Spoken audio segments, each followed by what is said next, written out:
Good evening. Once again, welcome to another presentation of the Issues Room, a social media production here on Facebook, YouTube, Twitter.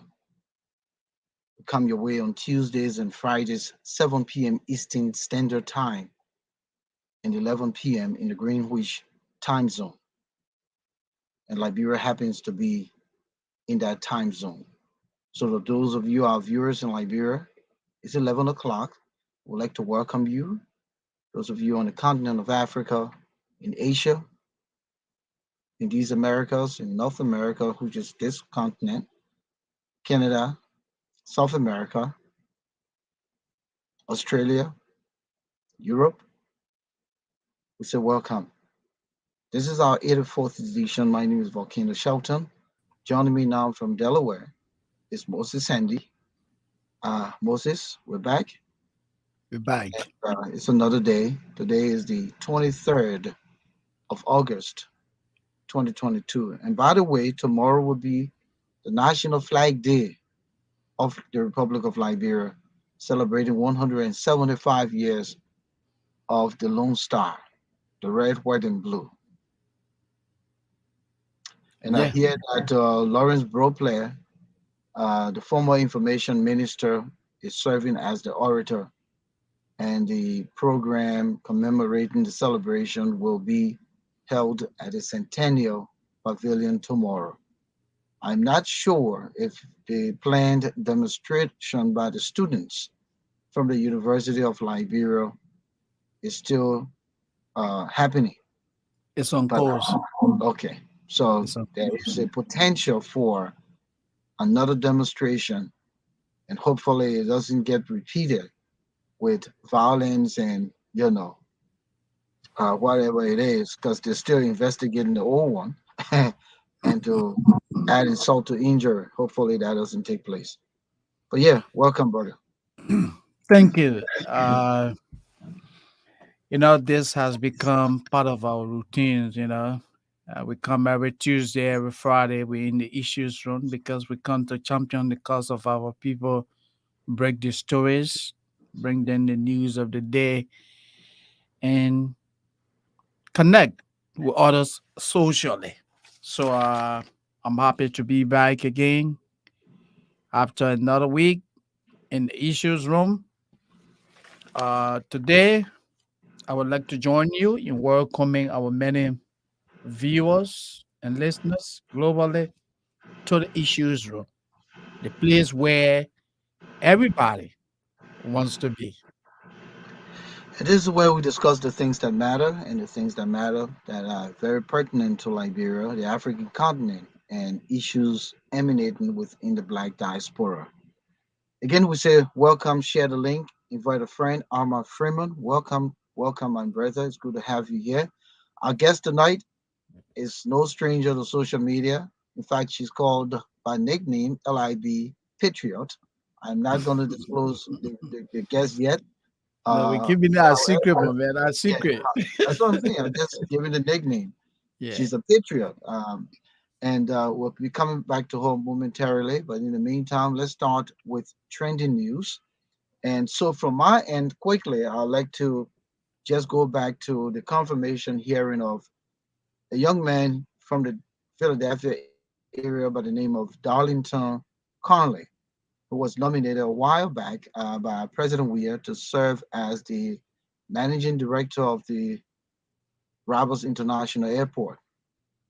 Um, Whatever the case was, Mr. Conley uh, has been waiting for this confirmation hearing, but prior to the confirmation hearing, there's been a lot of hullabaloo around his credential, what he put on the credential, and so it came across as though he was not qualified for the job. And so it happens yesterday, he sat before the Senate confirmation hearing um, committee to determine whether he will get crossed over and be accepted as the new managing. He gave a background of himself and the circumstances that led him to this position as a prospective candidate. And when the cross section came, uh, there were some discrepancies. Senator Darius DeLong questioned him whether he had a bachelor's degree because the act that created the Liberia Airport Authority required a person to have a bachelor's degree either in airport aviation and engineering, something in economics, something in business management, or so forth. But he could not confirm and could not affirm that he did have a bachelor's degree. It seemed as though he was, you know, uh, tossing around the question. And he did mention that he had credit hours from the aviation school where he got his certificate. He mentioned also that he has served in many roles, and in fact, he is an engineer. Um, but the disconnect here was how can you be an engineer and not have a bachelor's degree? Because having an associate degree does not make you an engineer. You must have a bachelor's degree, whether in to be considered an engineer. And he, for many of the sciences, and he could not demonstrate that he has a bachelor's degree.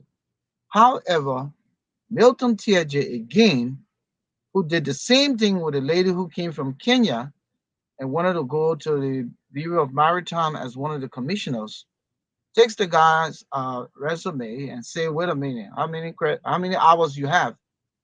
And he says something about 190 or so. Then he tried to make a justification that if this man has on the job training hour or all the hours, why wouldn't he be considered for this job? He brings all the experience and blah blah blah. But how can you go against what the uh, The act. act is asking for? The act is asking for a person who has a legitimate bachelor's degree to be considered. That's the first thing. The qualification, the gentleman has not demonstrated that he meets the qualification. So TJ claim was preposterous to me because if TJ considers to be an academician, a working training hour is not equivalent to an academic credit hour. A credit hour a person sustained in or a team rather in trying to get a degree is calculated based on a semester or a block, depending on the length of the course. And it could be accelerated, but it's a lot of more hours of studious time in the classroom, outside of the classroom, to prepare you to obtain that credit hour. And it comes at the end of the semester.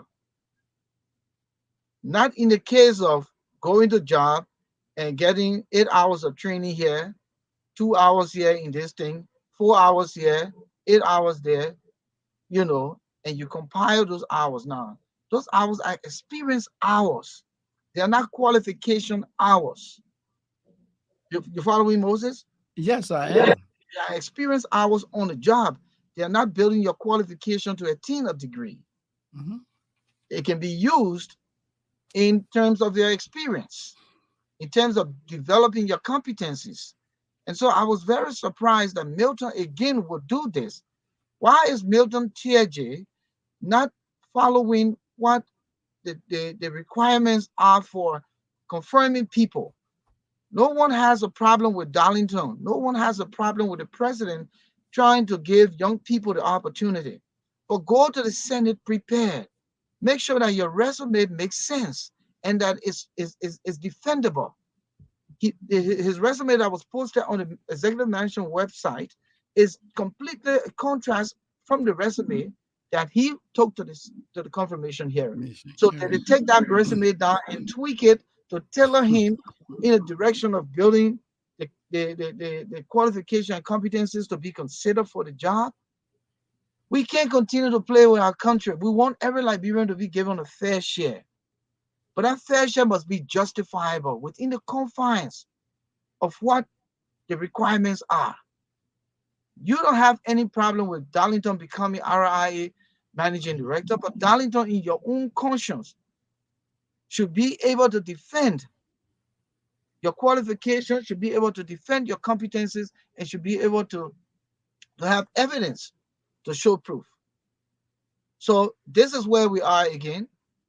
We are going to put people in power who will not help this president. But I don't blame nobody. I blame the president because close insiders say Darlington got this preferment and recommendation from Nathaniel McGill, who is a corrupt man in all terms of the word, that the word has seen his corrupt. Now he going to Gbarnga for prayer, but he and myself will come down the road. But I just wanted to say this, that we're not helping our country. We're not helping our country.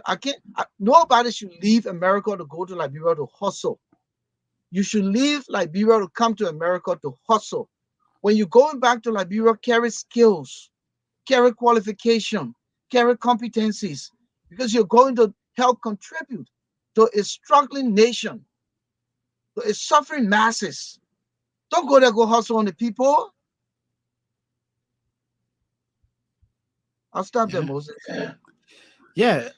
And I would like to come in, but just adding a little bit to what you said.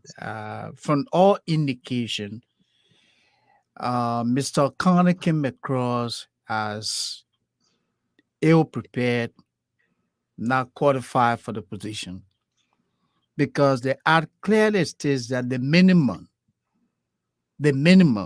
credential needed for the position of airport authority managing director is a bachelor's degree. He doesn't have that. He was talking about technical training, work experience. He been manager all those years, quote unquote. But the act clearly states a bachelor's degree. He doesn't have that. And like you said, unfortunately, Milton Tiege and another disgraced senator from Rivers County, Francis Bay, they said as far as they are concerned, Mr. Conley is qualified for the position and they will vote for him. Volcano, the situation in Liberia is very sad. Milton Tiege, Francis Bay are among many. Okay, I think he's having internet problem. So I guess we'll just hopefully he'll come back. But in the meantime, I just wanted to drive the nail in this now and say it to the Liberian Senate. To those of you, Jonathan Sibwe, uh, Darius DeLong, Edwin Snow, at least came scrupulous on this one, and all of you guys, please, please, please confirm people who have the qualification and the competencies, because you are given that gavel. The president can appoint or nominate, but if you're given that gavel to do due diligence to the people of Liberia and to the country, then please be concerted and do due diligence. Some of you in our house and in our Senate are there because the Liberian people stood in the sun and rain to vote you there. But some of you know, if they were going by qualifications and competencies, some of you would not even go to the Capitol building fence before I would say enter in the chambers. But you're there because it is the mandate of the people. You have a mandate now to give back to the people in ways that can change our country and bring hope to the people. Stop taking bribes. Stop trying to confirm people because they're giving money on the table. Stop this kind of behavior. You're not helping Liberia. Because some of you would leave that country and be gone to the great beyond, and the children yet to come will have to deal with all of this. So this is my plea to you guys. Put people, confirm people who are qualified. Stop this kind of behavior. I hope you will hear me. Thank you. Well, tonight we going to just go straight into our conversation. Moses has just had a technical issue, and he will be coming back, I'm sure, at some point once he gets back. But I would like to straightly go to our studio guest tonight. She's no stranger to social media, a very eloquent young woman, let me put it that way, very researched, very occurrum with the events of our time, is really involved in the cause and championing the cause of Liberia, that she has the nickname LIB Patriot. So, ladies and gentlemen, all of you, our viewers tonight, we want to welcome Mrs. Ysyndi Martin-Kpayei to the Issues Room. This is your second time in the Issues Room, but this is a different conversation. We didn't know we'd be here tonight again. We thought we'd be talking some of the positives of our country, but each day, Ysyndi, we wake up, something negative comes out of Liberia. I'm still looking for that wonderful positive thing that we can talk about and that we can brag about.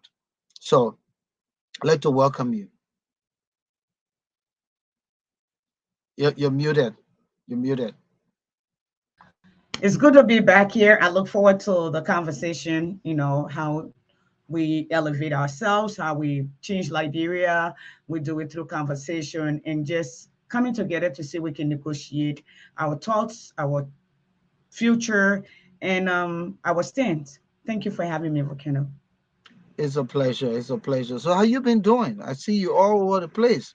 Actually, I'm still trying to process that I actually went to Liberia because I think I saw you girls. You girls were in Liberia. You Dr. Francine, right? And somebody Dr. else. Princeton, Amanda Wright, yes, Okay. yes, Okay. yes, went to actually experience what everyone were talking about, going home and Oh, wait a minute. touch. Was this one of the first trips you've gone on since you came to the States? No, I've Okay. always gone back in, but I Okay. have not been back to Liberia since we have been became president. Okay. That was my So you first wanted to time. see it firsthand. But I used to go to Liberia every year, even during Taylor time, every year, sometimes twice a year. In fact, I had a Okay. business at one point in Liberia in 2000, 1998. No, 2000, 2008. Yeah, 2008, 2007, 2008. Yes. Okay. Mhm. All right. Well, you saw the bullets. Tonight we want to start this conversation with the representative Rustolyn Suacoco-Dennis.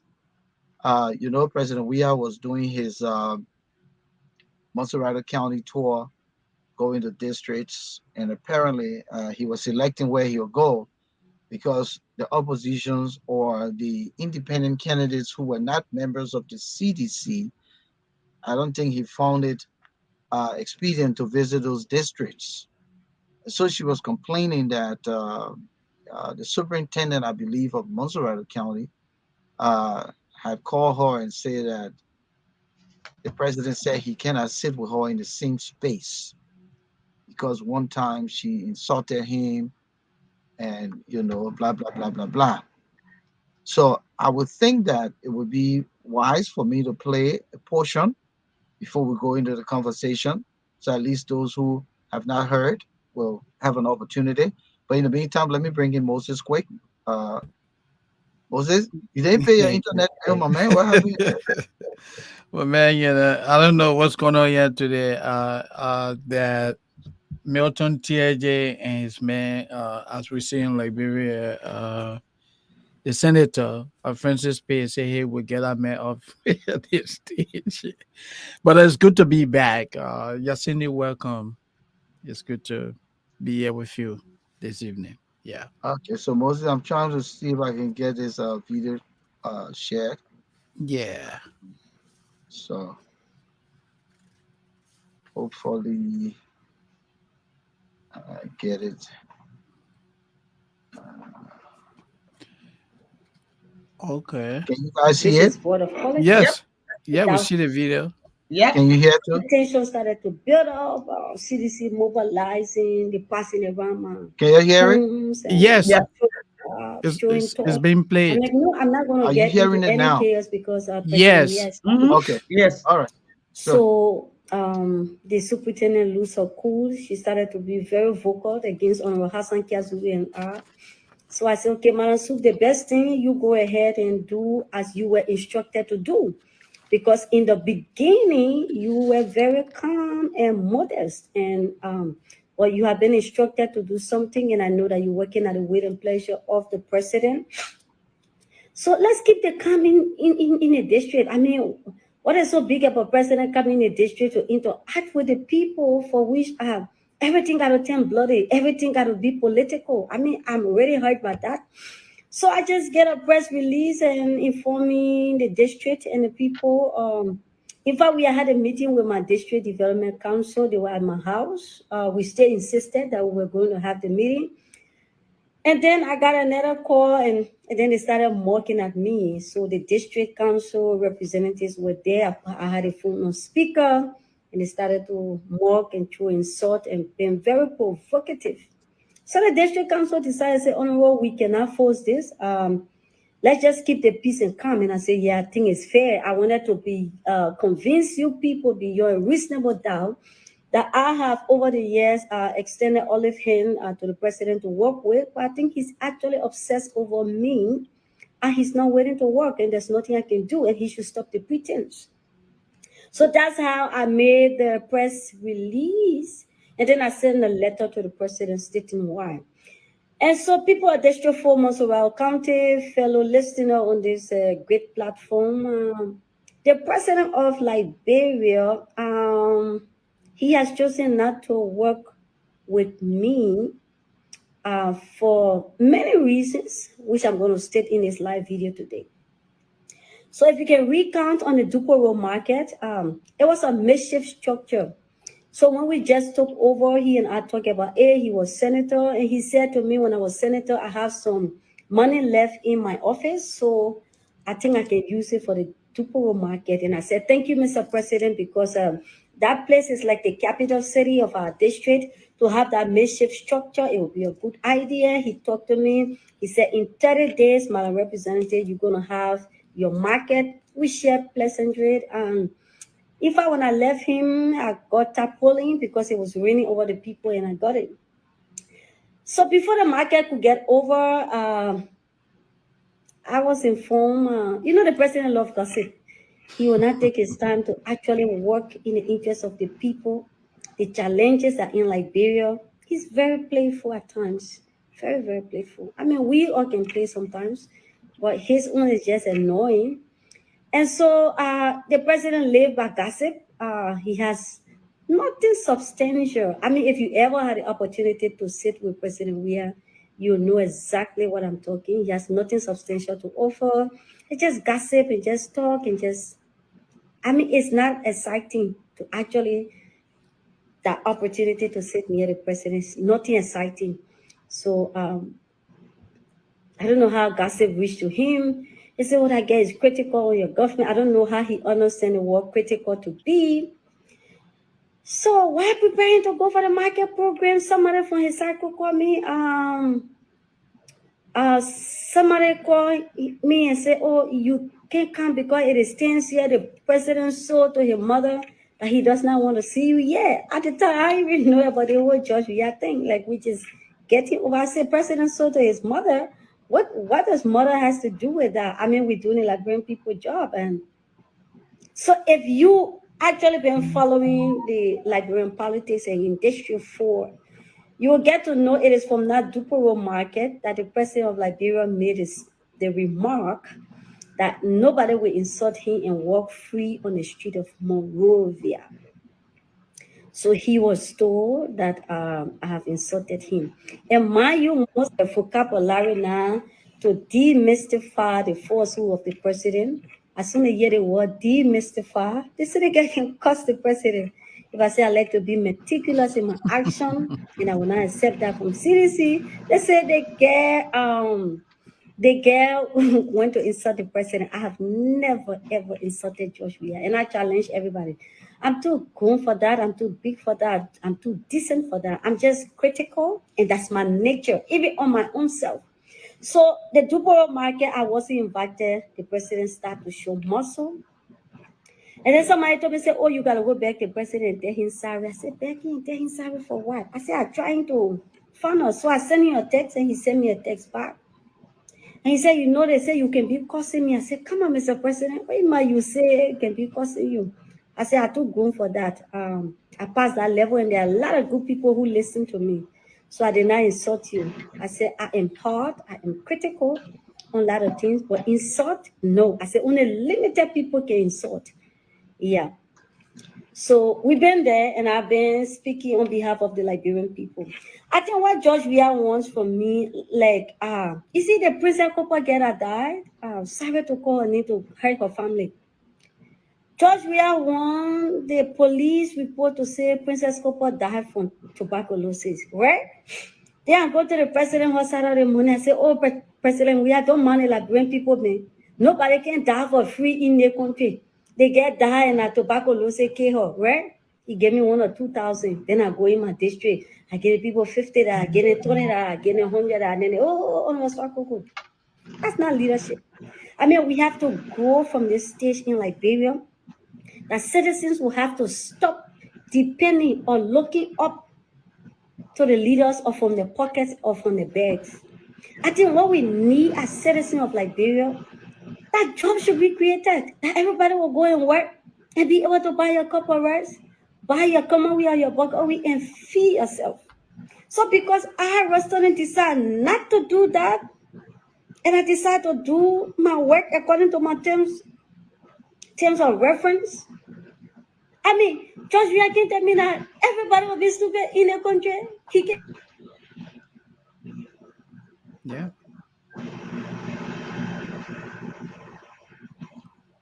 Yeah. All right, guys. All right. So I thought to just go that far because it was important for us to the other lady premiers here. Um, let's discuss the situation. Ysyndi, let's start with you. Uh, what do you make of this? We have a president who is beefing with you know representatives and even saying that he can't sit in the same space with them in their district when they should be the one welcoming him.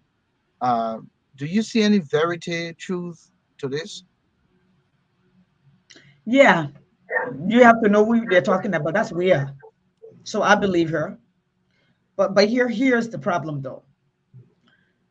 We all know this is Weah. So it's in his nature to be that way. We see him reconciling with because it's election year with Salinsa Duba. He said the same thing. He said a lot of people because of speech. That's the kind of person he is. But let me go to Rustolyn herself. I can say this though, but one point that she made that we need, what we should be talking about is creating jobs. Creating jobs, because you and I both know, and both of you know, if Joe Biden is coming in your area, even if you know the schedule, and you have to go push your cartoon or go clean your poo-poo, you Yeah. don't have to go there because you feed your children yourself. You pay your bills yourself. All you need for Joe Biden to do is do his job, so you will do your job. All right. That's not the case in Liberia. I think also she also have to build a relationship with her people. I think with for this trade, and I'm gonna come this way. There's nothing to pick at her. You guys know I'm all women. I support women, but I just don't support women because they're women. Because based on their gender, you know, they have to bring something to the table. You started with Mr. Darlington Carley earlier, and you were talking about things being merited. If people get in a position, they have to be qualified. So now I'm trying to qualify this and quantify it to some degree. She is in that area. She have been there for 3.5 years, going to 4 years per se, and she have some tumultuous relationship with her people. I'm just being honest with her because we've been on other platforms. I'm going to be honest with people. If we must move forward and we must forge forward as Liberian, first we have to look at the man in the mirror, and hopefully the man in the mirror is us staring back at us, right?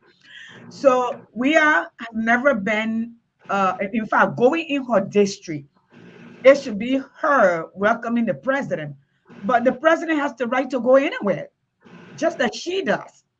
But I believe her that the president said he does not want to talk to her or see her.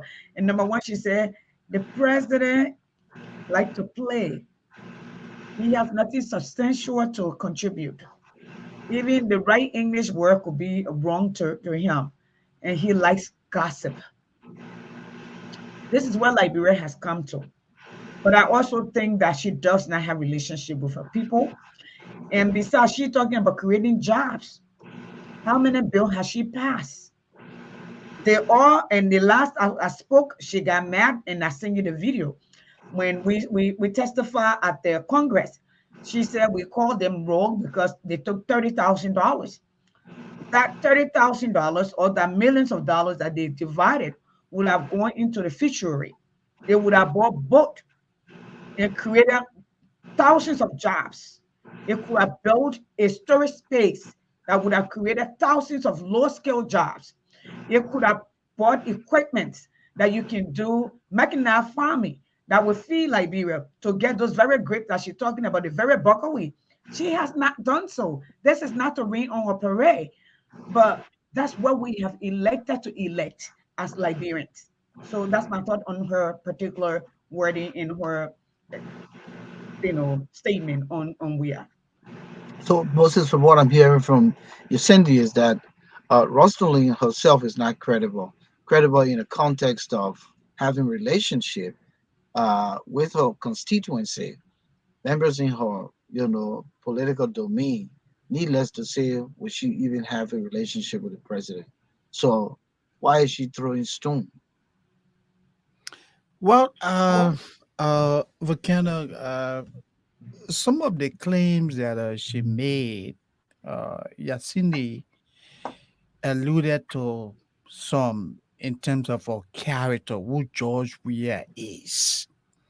And some of those claims come across as accurate. Okay. Mr. Weah is a man who is concerned about his personal ego. He's self centered. Very. So he portrayed himself on, I mean, to tell a certain, to reportedly tell a certain lawmaker to beg you for what? What crime has she committed? In government, people collaborate. So, like the lawmaker said, the president had a trade plan for her district. And don't forget now, District 4 is one of the biggest districts in Montserrat County. It's a huge, community. So for the president to make a trip and tell the county superintendent that, well, the representative and I just can't see eye to eye, and so I would not like to have her there. That's dictatorship. Yep. I stand with her on that. Yes, looking how at her and her relationship with the people in the community, they are also of concern because, like Ysyndi said, if a relationship with the people in the community is incompatible, they're not getting along, that's something of concern. However, that does not in any way means that the claims that she's making, this claim we should just look at them the other way. Because this is about Liberia. You have a domineering president. Everybody knows that George Weah is one of the most incompetent president Liberia has ever produced. So what the woman said, that when you sit and talk to George Weah, you don't get anything fruitful out of the conversation. That just further reconfirm who George Weah is. So her claim is accurate. It is. You know, All he's right, a then. So man. let's just, Yeah, since we're gone 7:35, that yeah, drives us to the question now. Do you yeah, think that by the character traits he portray, yeah, in terms of, he portrays in terms of this conversation and what we know of other conversations, yeah. other events, can we then term him to be considered a dictator? Start Of with you, course, Cindy. George Weah is a dictator. I mean, don't you see his style of leadership? Let's take, for example, Mr. All Connie right, that you spoke about let's do this earlier. quick. Let's do this quick. Yeah. Why you Cindy carry on the conversation? Find dictator and read it for us. You Check, Google that quick. check out dictator. Yeah, I want I you mean, to read. I, anyone who is autocratic in terms of leadership, who I, is I, self-centered. okay. You know, I I wanted say to you have want to later on, but there yeah, are I so wanted many to have synonyms I out wanted there. to have You know, a definition. Do me that favor. but You send it. So based on those you character, see, they go ahead. But he's the a man is dictator. autocratic. It's all So, about himself, personal so ego. let's retrospect a little bit. Yeah, Remember when we are with the leader of the team, if we didn't decide, nobody absolutely. will go, even if Yeah, that means the team loses. Remember when they have gone against Yeket and literally harassed Yeket, and he went in Yeket district as people were vandalizing Yeket house, and Yeket were not even allowed to come in his own building. We are went to Yeket district to try to fix the overall market, but yeah. Yeket were not allowed to come there. That's his Mhm. district. Not only is that his district, that's his birthplace. Yeah. That where Yeket grew up. That's where I grew up. Okay. And this man is a representative. He's part of the core equal branch of the government. Of And he course. has no respect for him. In fact, he paid people, because I would say he paid people because the people were never prosecuted. It's Yeke that were ever harassed. Mhm. Remember, Yeke children going to the airport, and what a lot of people didn't know is, Volcano, when Yeke were at the airport, we have American lawmakers. When Yeke called that day, Brother Jesse, Thomas Asumana, myself, and a few people on that phone listening to Yeke and what was happening. Okay. And in You fact, mean the Yeke, time they confiscated the children passport? Yeah, they told yes, them not to travel, denying yes. them. And what a lot of people don't know is we're trying to get Yaga to go through Nimba or through, and the people from the end said no. We want to make sure if what we think will happen will happen. Let the children, let Jacob and the children go through the airport, because in that we see what really happened. Because if they go through the borders and something goes wrong, somebody can say it ain't happening, which was one of the best decisions they've made. In fact, I still have the pictures and the recording the day they went to Yeke house and said they went to look for arm. So Suacoco is right. But remember now, when that happened to Yeke, Yeke community show up and they stay out there. I remember the EFFL, the team came out. Mhm. To make a swinging ball, the whole overall community around that market, they came and they will not go away, although people were throwing stone, although it was the government, but they were there. They were there. And that one of the reasons that they were able to leave without harming Yaka, because they were there, they were available.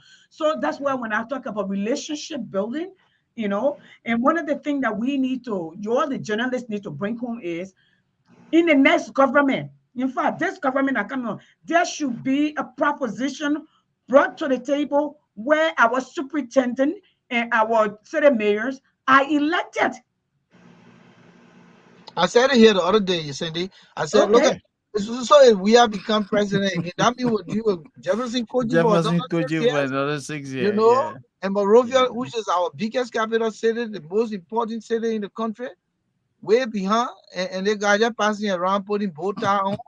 Got to deal with him for 6 more years. So yeah, so you're right. Those electable positions should be, voted for. We can't continue to have president appointed. And you see that why I don't. When I talk about it, Ellen old lady here, people sometimes they think I'm a bad guy. No, just Oma know that she said she came to set the tune. Instead of setting the tune, she decided to take matters in her hand and did what she did. everything that we are is practicing and continuing, because they say government are continuity, and he's not in the position to change that.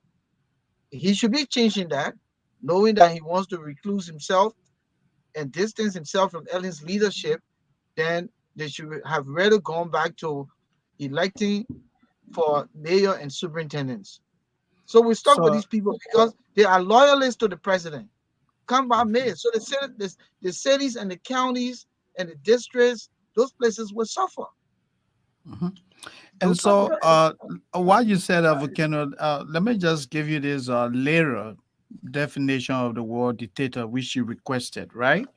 Yeah, yeah. The word dictator is a noun, and it means a ruler with total power over a country, typically one who has obtained control by force. Okay? In the case of George Weah, he did not come to the presidency by force, he was elected. Okay? Let's go further. Uh, a person who behaves in an autocratic way. Okay? It says here again, in ancient Rome, a chief magistrate with absolute power appointed in an emergency. Okay. So basically, what we're saying here is that why made George Weah a dictator? George Weah has what? Absolute power. No one disagree with Mr. Weah. It is because no one disagree with Mr. Weah. That's why Mr. Conley. Or say majority. No one disagrees. Everybody is answerable to George Weah. I wouldn't say that. Unless you say Paku you strong, Paku you strong, Yeah, no, Paku you but strong, you Darius, will never question. was No, it, no. But but no, the was point the everybody is a bigger way to put it. That means you yeah, put everybody in the same pot. There are yeah, few people who stand up to George Weah and will not succumb. Yeke Koluba will not succumb. I have shown mhm, not to succumb. Darius yeah, belong. So let's separate and say many. Let's no. put it that way. But the point I'm trying to drive home here, for you to be considered a friend and associate of George Weah, all those who are considered associate of George Weah are people who are what? Answerable to him. They don't disagree. Everybody say Pakuyi is strong. Pakuyi is strong. Pakuyi. This is a man who claims to be what? Labrador best preso. And he barely reads at a third grade level. He claims that he's the most accomplished president of Liberia, right? But what does he do? He diverts the nation's resources to his personal use. But yet he claims to be the most accomplished.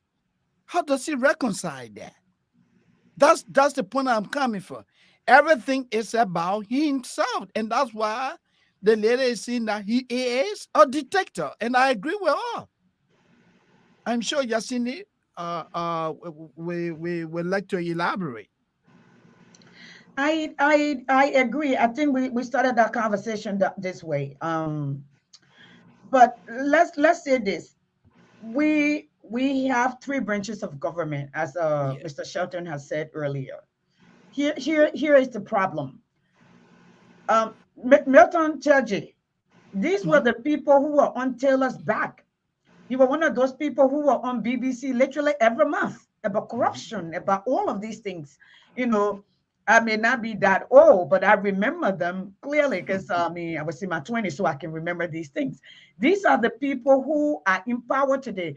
Weah is not able, is doing what he's doing because people and Milton intelligent him are doing that. Is that people like the representative and the senators that we elect, they are literally rubber stamp, right? Because Mhm. they have the ability. Let me say this, and I said it in the last interview I had. We we literally copied the structure of American democracy per se. That's what we have.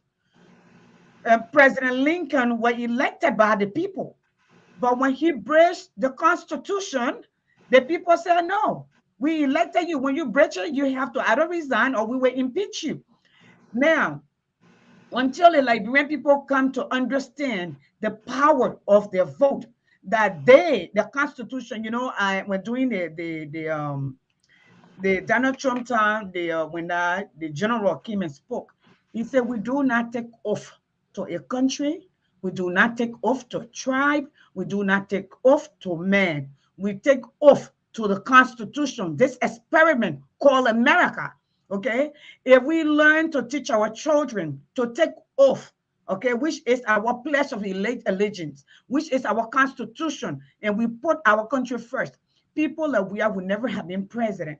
People like Milton Teja, then we end up in jail at the end of the day. I say whoever wins this election, we need hospitals, we need jail houses, and we need schools. Those three things, and we put those in order and get electricity and running water. Liberia is bound to just explode.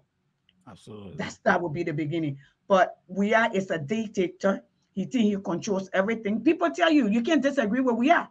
You The can. moment you disagree with him, you're no longer his friend. He will find a way that you are not going to exist, or you will not be part Absolutely. of his government. So those are facts.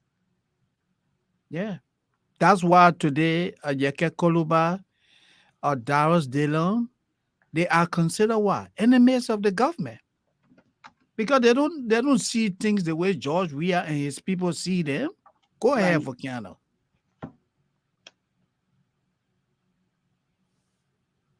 We're not hearing you, Volcano. You are mute. You know why it happened. But anyway, You I mute was saying yourself. that is why it is not good for the country. And I would be surprised that President George Weah will even be considered this way when this young man, you know, knows what our country has gone through, and he wanted to be the instrument of change. And for him to step right back into the situation and continue in that trajectory, it bothers me so dearly because who else can we look to? Who else can we look to? And I don't blame this president. Neither do I blame the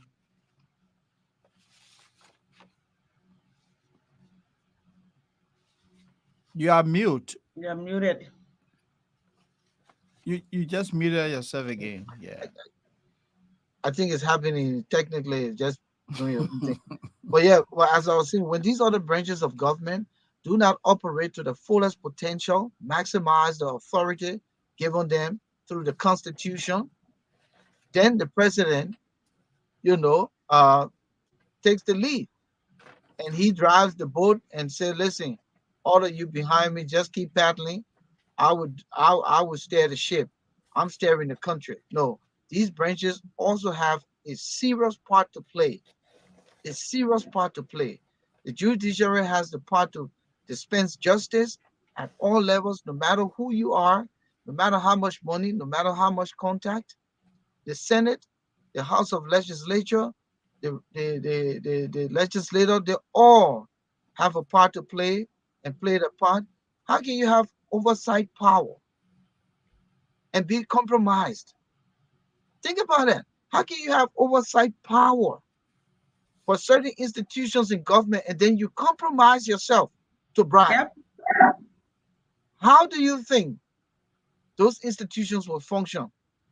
The implementation piece is just the president. But putting the mechanisms in place and holding people accountable is the function of the legislature. Because you hold those people in contempt, you can pull them in and discuss the malfeasance and demand that the Supreme Court, deal with them. But these other branches are the weakest link. They're not serious about their responsibility. And a man like Milton T.J., who I've grown up to know as a big brother, an uncle, a friend, a father, would sit there and try to be an anomaly when people are talking about something serious that has to do with life and death.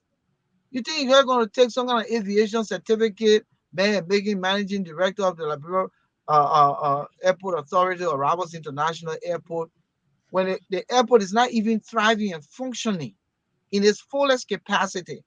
It's already cannot afford electricity, that the president has to be rerouted, that flights have to be rerouted. And you take somebody who's never served in the role or cleaning airplane there around here in Philadelphia, and then you say you come and get a man job, that kind of big job. Then Yeah. you say then he had a mind to say he's the most qualified, he has the most knowledge about Mm, aviation. aviation, But yeah. it's not about aviation. It's about So, leading. It's about change, being a change instrument. It's about understanding the intricacies of the airport and coming to turn the airport into a vibrant institution. It's about networking. It's about collaborating. It's about reaching out to stakeholders. Oh no, it's not about you collecting pay. Because from information, insider information, Darlington is already collecting pay because he was Hmm. appointed. It was just a matter of being confirmed. So he was collecting salary. Yeah. So why are we hurting our country? Why are we So hurting our country? So I think I want to close here to say, yes, I agree with you guys that George Weah has turned into a dictator and yes. is asking for another 6 years. Yeah. Then he will turn into a tyrant. Oh yeah, Yeah. because then he has nothing to lose. And just before you go, what I wanted to say before Ysyndi comes in is that in Liberia we have three branches of government. The other two branches only exist in theory. The legislative branch of government is one of the weakest links of the government. The judiciary is the same. Have you watched any section in the House of Representatives into this Liberia? I don't waste my time watching them. They are not nationalists. Everything is about George Weah. The speaker, the guys pass bills without reading them. That tells you why Liberia is not thriving. But most of, even the people read, they can't comprehend. Well, I mean, That's a I'm whole telling you, other I ball mean, game. as an educated person, you first you No, no, need no, to Moses. read. Did not say to you. I just said you said if you recalled. I said some of these people are in the house because it Yeah. is the mandate of the citizens who voted Yeah. them there. But if Hmm. they were going in a house based on qualification, competencies, and experiences, and all of those things, they would Yeah. never even go close to the gate No, of they the don't. Capitol building. They don't. But the people voted them there. Everything. Everything that emanates from the executive mansion. And the problem we're talking about is an age-old problem. I told you, Volcano, I covered the legislature when I was in Liberia. The executive, we have an overpowerful executive. The executive bribes the lawmakers. Anything the executive wants, the executive gets. The judiciary, you go there, you don't know nobody. A typical example is our current Solicitor General. Do you think in any society where there's rule and law, a Solicitor General will be sanctioned for undermining the rule of law? It tells you how terrible our criminal justice system is. The judges are compromised. If you don't have money in Liberia, you don't get justice. You have to bribe. You don't bribe, nobody will talk to you. Ysyndi, go ahead. so what Liberia became, or where we are now, is the making of us. Here is why.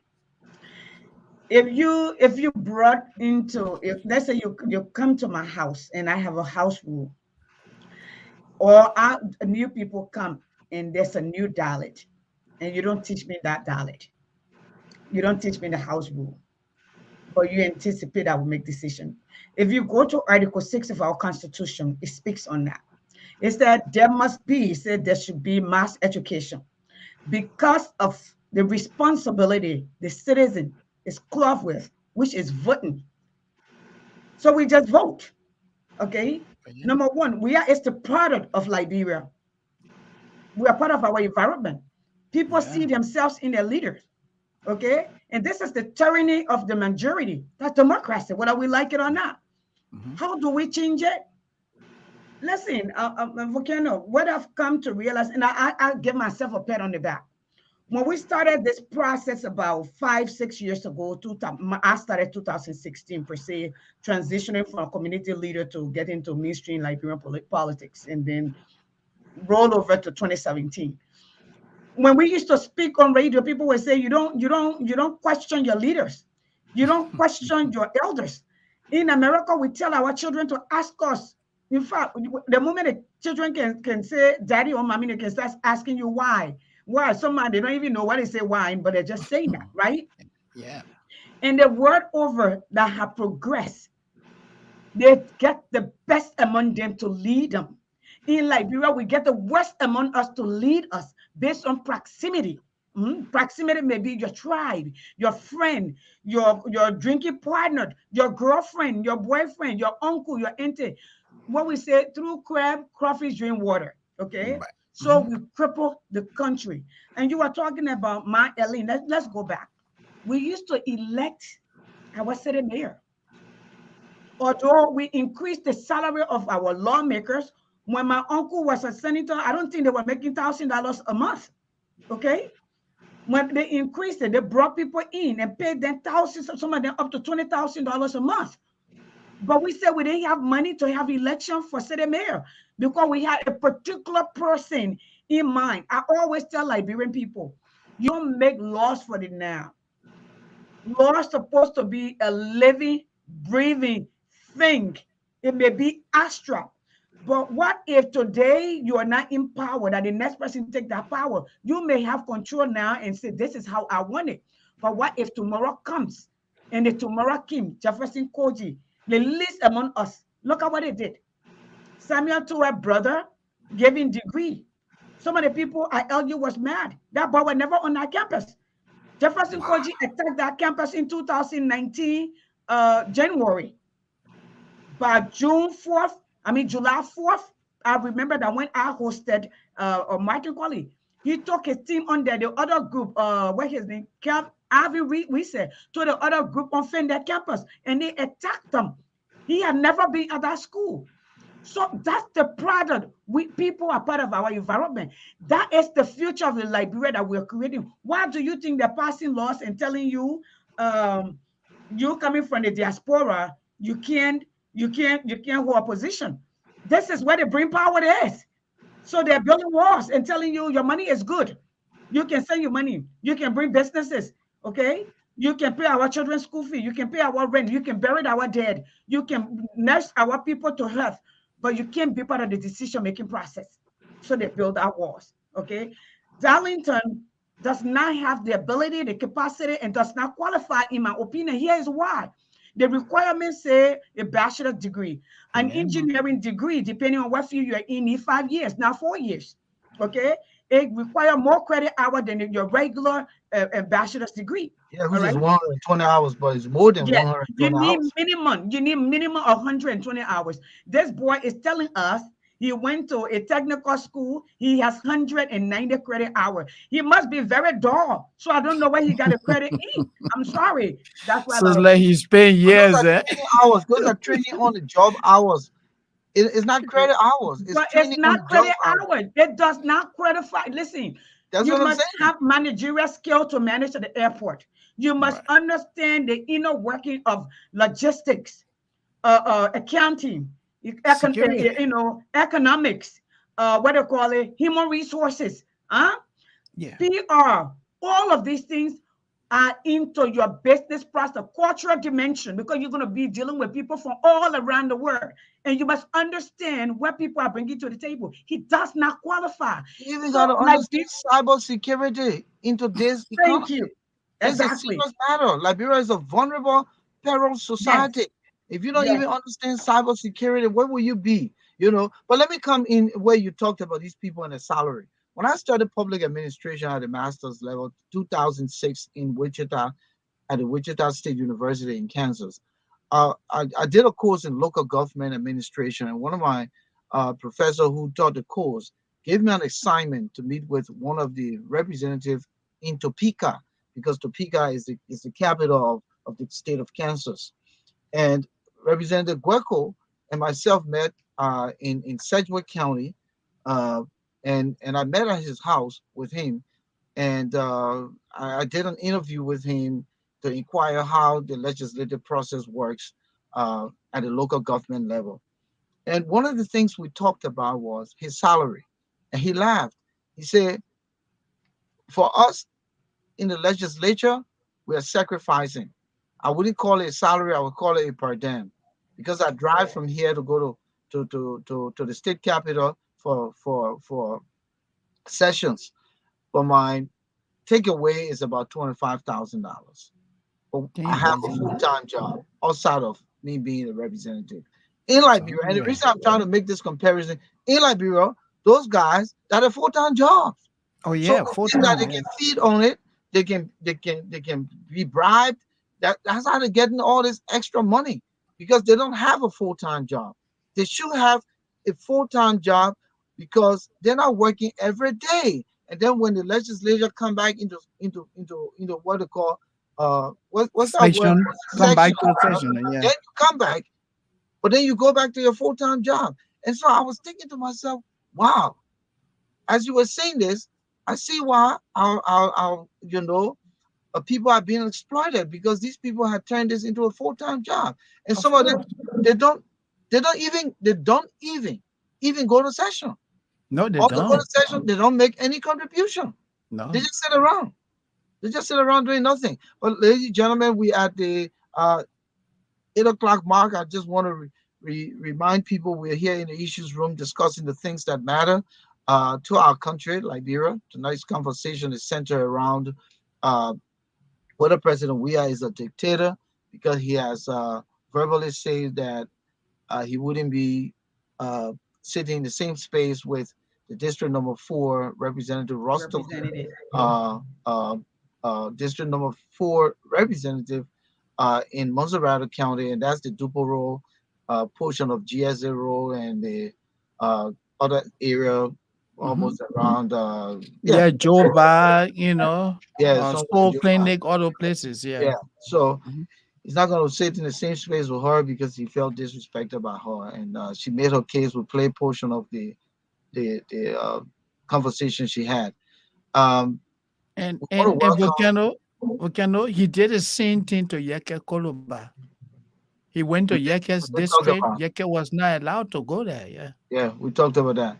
So you Hmm. Montreal Kranga, we want to welcome you, Agnes Barkley Young, Doris Tonian Thompson, Anthony Yamplu, uh, Aquila Jeans, welcome Benu Johnson, Thomas Awaji, Edwina Lopu, Livingstone, all you wonderful people. We say good evening and welcome James Kennedy Silly, Amma Freeman, uh, Didi Rita Yelia, welcome Unbreakable Hawa.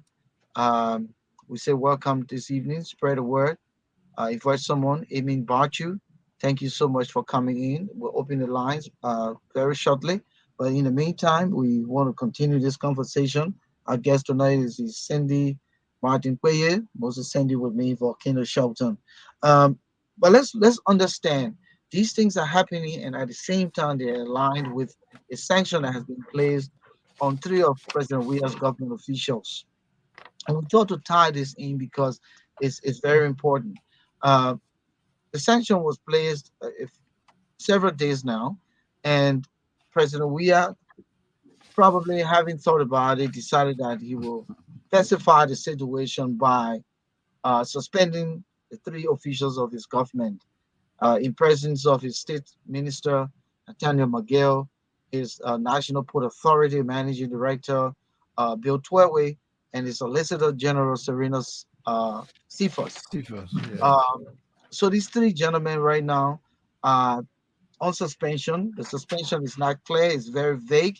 It doesn't say for how long without pay, turn in your cars, turn in your keys, turn in your badge, turn in anything that is owned by the Liberian government, go sit in your corner or something, nothing. So we seen McGill is riding around. He was in a Range Rover the other day, in a two-car convoy. Um, I see letters coming in on WhatsApp where McGill is writing the president. I saw Serena Seaforth. So I don't know if these things are things that people are writing up, making up. Uh, but it seems as though they're still in contact. Then there is a skit on Facebook from a girl who said she answered the phone, who there, and then said, the president, I mean, and I tell him, say, my man, I had to say, don't call me again. Big Don't candidate. call me, go get something about NASA. Go get Yeah, about NASA that phone. Tangi Yeah, Bantu okay. from New York. Yeah, Change something else. Yeah. yeah, yeah. So, She had me cracking. yeah. So many things are going on, and the president has not come to deliver any message to the Liberian people. But in his quarters, in his support, in his defense, his supporters are saying that, oh, this is just a construct to put the opposition in a better space. This is just a construct to defame and to discredit these officials of our government. But listen, who really doesn't know Nathaniel McGill prior to, or McGill rather, prior to this moment, 2018? Who doesn't know Bill Tuaway prior to 2018? Who doesn't know Serena Seaforth prior to 2018? 2018. And who does not know and see what they are doing right now since these 5 years or 4 years going 5? Who cannot see? So when you look at the disparity there, you can see guys who came from nowhere and now to somewhere and beyond somewhere. So the American government have been doing the probing, playing basketball with President Weah, taking pictures with him, having under the table conversation, and to slap the sanction. The question here is, having said all of this, and President Weah has not addressed the country yet, does he understand or comprehend the gravity, the height, the weight of this sanction? Or is it just another situation? Oh, but they put a sanction on Bernard Uri, Eddie Mayer, they put it on Vani Shemo. And the last time I saw Vani Shemo, his clothes couldn't fit him because the man has turned so small. I'm not kidding you. There's a picture. Yeah, The he man looks has real turned so bad. small. Yeah, he looks very You know? disheveled. I saw that Yeah. photo. So does this president know that he could be next? Does he know that more names may come up and the actions he take now can avoid some of those potentials? Ysyndi? So you said something. I'm still laughing. Vani Sherman, what Vani Sherman looked like. Yeah, Let's retrospect a little bit. We have promised us for 12 years to give us justice and accountability.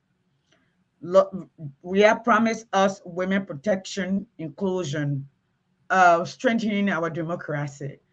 We have promised us a justice system that will work for all.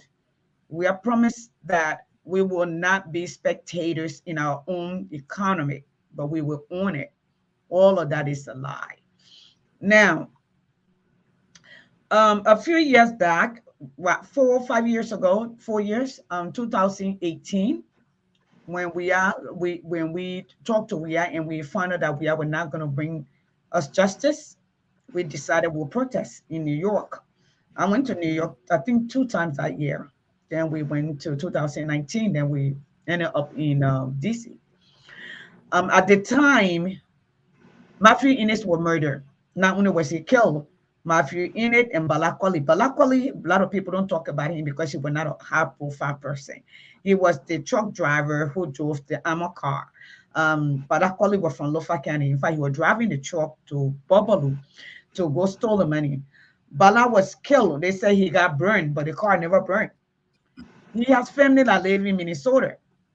Before Matthew Innes were killed, when they reached out, I told them to speak up. If they did not, something else would happen. Just within that time, Matthew Innes were killed. So people started disappearing. And then Zina Miller were killed. And then little girls started being murdered, raped, and killed. So we decided we'd take matters, I particularly, and my team decided we'd take matters into our own hand. We were going to go to Congress.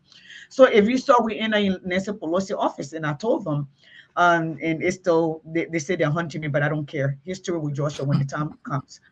And I asked them that if Weah is not going to adhere to the tenet of democracy, then they needed not to send our money, taxpayer, and I pay taxes, okay? Taxpayer money to Liberia. And I mean that because the money will not be used for the matter in which it was being sent. It is sent for our people, not for the highs among the highs, not for the lawmakers to divide among themselves, not for the president, his colleagues to divide among themselves.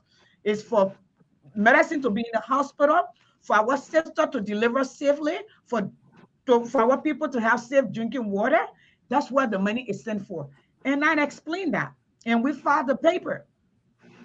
And to vindicate me and my team and everyone else who show up that day, the U.S. ambassador said the same thing in what would Joseph Jenkins Robert say. Donald Banks said the same thing. Linda Greenfield said the same thing. In fact, the U.S. ambassador chronicled the amount of money that have been going to Liberia, saying the USAID went to Liberia to help out around the world. It says that, and what the intent of the fund is, which is supposed to be designated fund for the people. Now, you come and we're talking about, I think Weah does not understand the magnitude, or Weah is taking the Liberian people for granted, or Weah have not read history, okay? You see, when somebody steals for the first time, the thing with America is, when you go and steal, sometimes most of the time they don't catch you just like that. They let you get comfortable. Because the one, when they convict you, you have no excuses. They will monitor you. They will record, hey, you have number 1, number 2, number 3. This is what's happening to Weah. You know, as human, when we do stuff and get away with it, you're a cheater. Okay, you cheat until they are caught. They're not sorry. Okay, in this case, Weah is caught. Weah is telling us, the Liberian people, we're stupid because you tell me you suspended Nathaniel McGill, but McGill, I must say McGee. Okay, Yeah, McGill yeah. still has EPS escorting him. McGill still have the executive mansion A card, star vehicle, the yeah. contract card. The card Mhm. belongs to the people. What must be understood is when the Liberian people, the masses, come to understand their rights and responsibility, their entitlement as citizens, the voice, the constitutional right that we, the people, then people will not take advantage of them. But the system that has been built for a few people to triumph and control the rest of the people.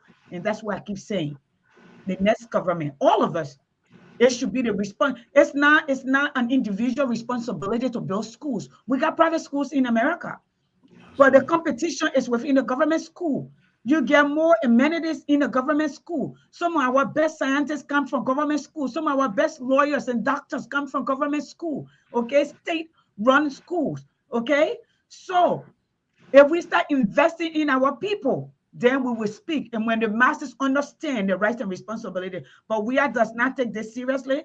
Weah does not know that his arms are being cut off.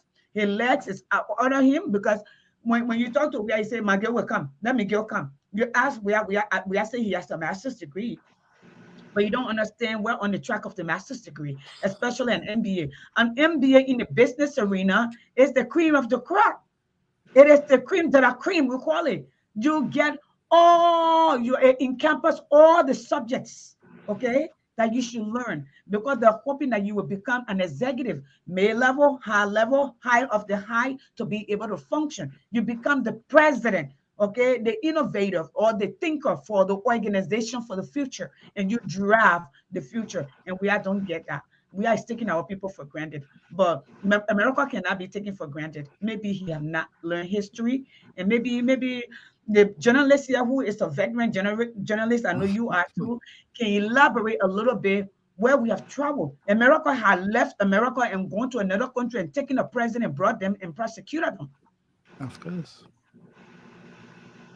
Yeah. Moses, you think he Yeah. takes this sanction seriously, or does he understand the implication of the I, I'm sanction? I, And I'm and not and I'm not sure. Well, Ysyndi already answered the question. Unfortunately, Mr. Weah does not understand the implications of the sanction because if he had really understood the implications, his action against McGill and the others would have been tougher. He would have spoken to Liberia, but he doesn't. He think that this is the regular thing that happens after 1 week, then everything goes to rest. That's what he think. Cause to have Nathaniel McGill running to Gbarnga, pulling crowd, being escorted by EPS officers, it means that the man still enjoys the confidence of the president. Maybe someone needs to read a section of the act that says that anyone who interacts with McGill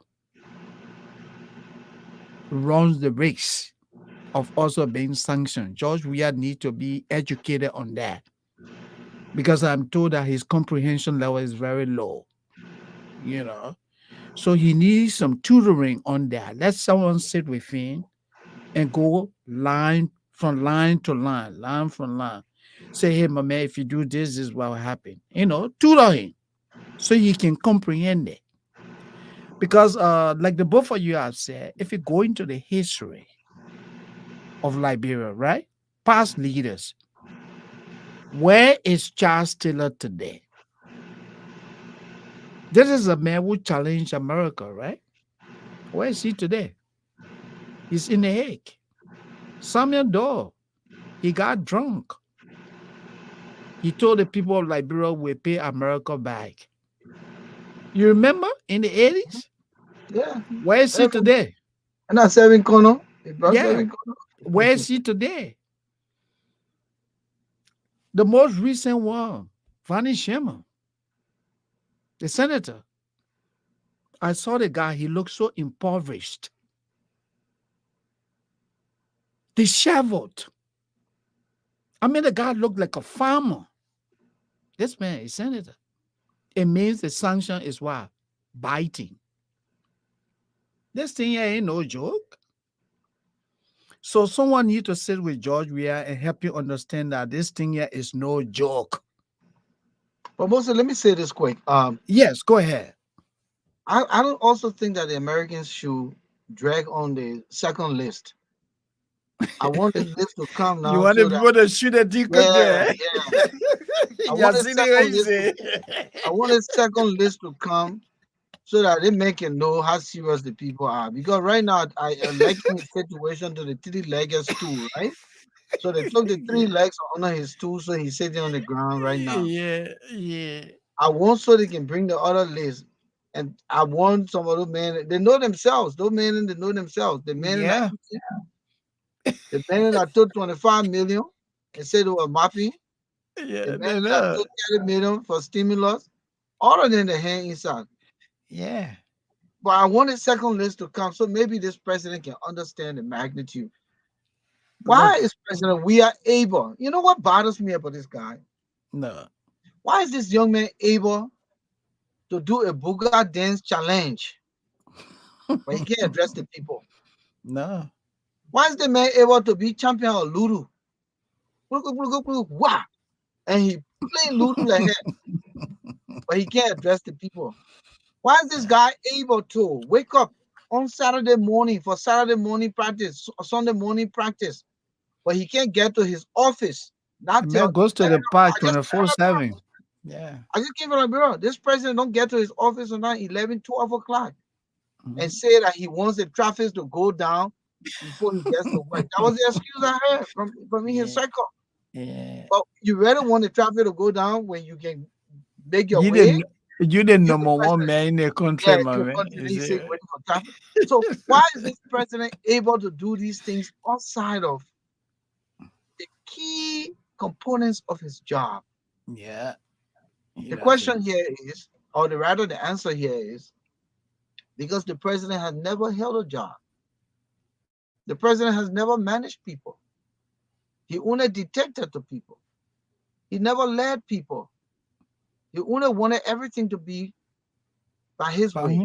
Yeah. When we have put little small money together, put a national team, we're there. I covered the Lone Star. I used to do soccer commentary. Moses, we're there.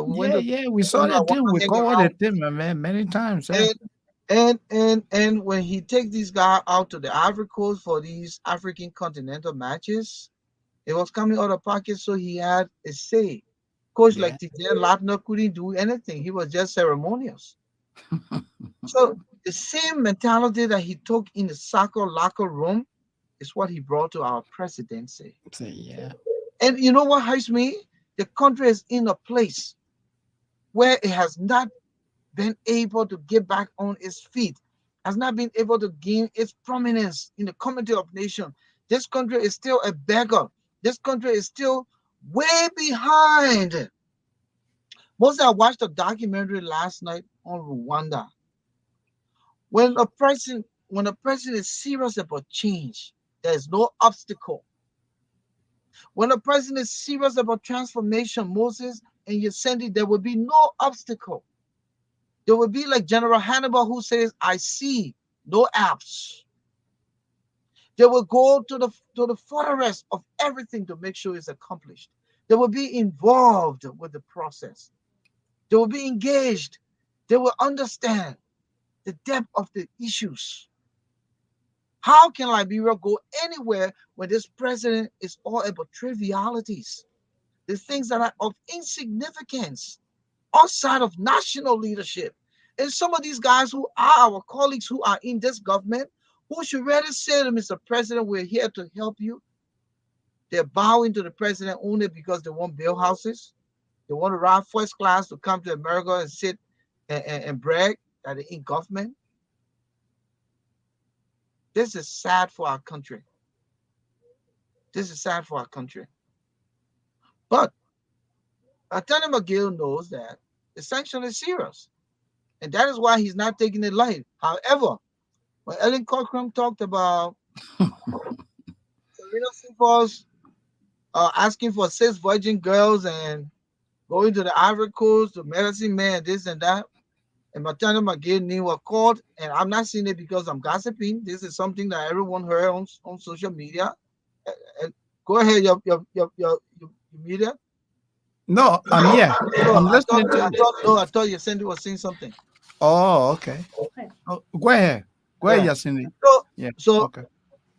So she said that these guys were involved with medicine, and the sacrifices are not small. They're asking for virgin girls, they're asking for cows, they're asking for goat, they're asking for chicken, and all these things, and they're asking for a huge sum of money. Attorney McGill now is turning to God. Yeah. Attorney McGill goes to Gbarnga, and the people are extending hand on the man to pray for him. Some of the hands are shut because this is not correct. Oh man, look, this is serious, Volcano. You think the prayers that McGill was getting will help change things? Because what is the thing here, the investigation, if there is an investigation, which has already been done, to be frank with you, the investigation by the Americans, they don't act until they have all enough. Yeah. Thank you. Investigation is done. So that funny thing that we are talking about investigation are different things. I don't know what it will cover because they can't cover anything. Nothing. And McGill know that they can't cover anything, so that's why he's going for prayer. What do you think about McGill going for prayer? Look, Volcano, for the fact, let me start on this note, right, Ysyndi? For the fact that McGill went to Gbarnga and asked the people to pray for him, that speaks a lot. It means a lot. McGill is troubled. Besides being a media person, I'm a clinician, career social worker. And, McGill is struggling with what we call loss and grief. McGill is depressed. If you go to McGill house, many nights he goes to bed, he doesn't sleep. Everything has crumbled. McGill went to the church. When was the last time you ever heard McGill went to any church to ask for prayer? When I saw that video, I said, oh yeah, the sanction is really making an impact. George Weah doesn't understand the implication, but McGill is feeling it. McGill was what? De facto president of Liberia. And today he has been reduced to nothing. And he's been removed from the position, even though he's still operating on the table. Yeah. He doesn't have that. He doesn't have that crowd. That power again. The power he had, the kind of people he talked to, the people that went to him, the most prominent people that placed phone call to him. Those phone calls are no longer coming. So McGill is troubled. The man did not believe in for a clone church. Why did go there? The The man went and get the church people $1,400. He gave the leaders $1,000, and he gave the choir $400. McGill, this year, no amount of prayer. For the other prayer, he gave money again. Yeah, to Gbarnga, yeah. When you went to Gbarnga, he gave $1,400 US. Yeah. And let me tell McGill, maybe he has not understood this. No amount of prayer can change things around here, because the evidences against him are overwhelming. Have you seen the main compound in Gbarnga? As minister of state, you earn less than $7,000 a month. To have foreigners building you a compound, the question that comes, where did you get that money from? And we're not talking about one house. Go to Bopolu. Go to Margibi. Go to other places in Montserrat County. The man go out, he dishing out money as if to say he was born with money. And you go to church, for the church people to do what? Oh, so the American people can die? So the whole thing will go to waste? Is that what you're praying for? It's a shame. I was disappointed that even some of our religious people will compromise liberal interest by offering prayer for McGill. And let me give it to you, Ysyndi. I know you have a lot to offer. You know, we talk about Weah, we talk about our justice system, people, the leg, I think Volcano kind of chronicle it correctly. They're 4 legs. Three off. Yeah, I know.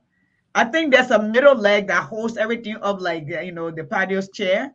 That would be Toa. Toa is gonna go next. Okay. I think this was a warning shot for Weah if he can wake up. Yeah. If he will wake up at all. And I don't see it. In fact, there's a gentleman by the name of Dr. Joma. He has a PhD in agriculture. Guys, sorry, let me just apologize. Take your time, go ahead. Yeah, I have corona and I'm still trying to get everything back, my smelling, my hearing, my speech, all of them. So you please forgive me. But I can't stop the fight. So he literally harassed this man for the last 5 years. He works at Kerry. This man, McGill had actually sent people, put this man in jail, torture this man, break down his house, because the man would not sign up on a grant that he wants to get and take it. And the man said if he signed for it, he has to come to Kerry.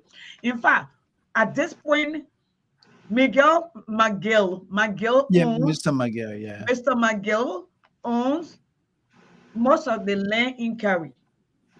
Wow. Okay. And this man had written us. He had been on this show. I think he been on Lofa Julius. He had to write the Congress for us to bill it to them. Okay. And when McGill told this man, he said, you sit down, you say you're educated, you say you get education, you work balance that you can, you will take that your PhD until you commit suicide. That's what he told the man. Wow. That's what he told Joma. The old Joma, since they took over, they have not paid this man.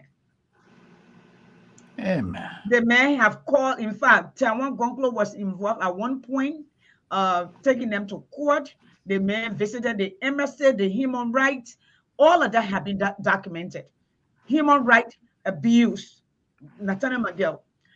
But I don't anticipate anything, because this man is a former MPFL.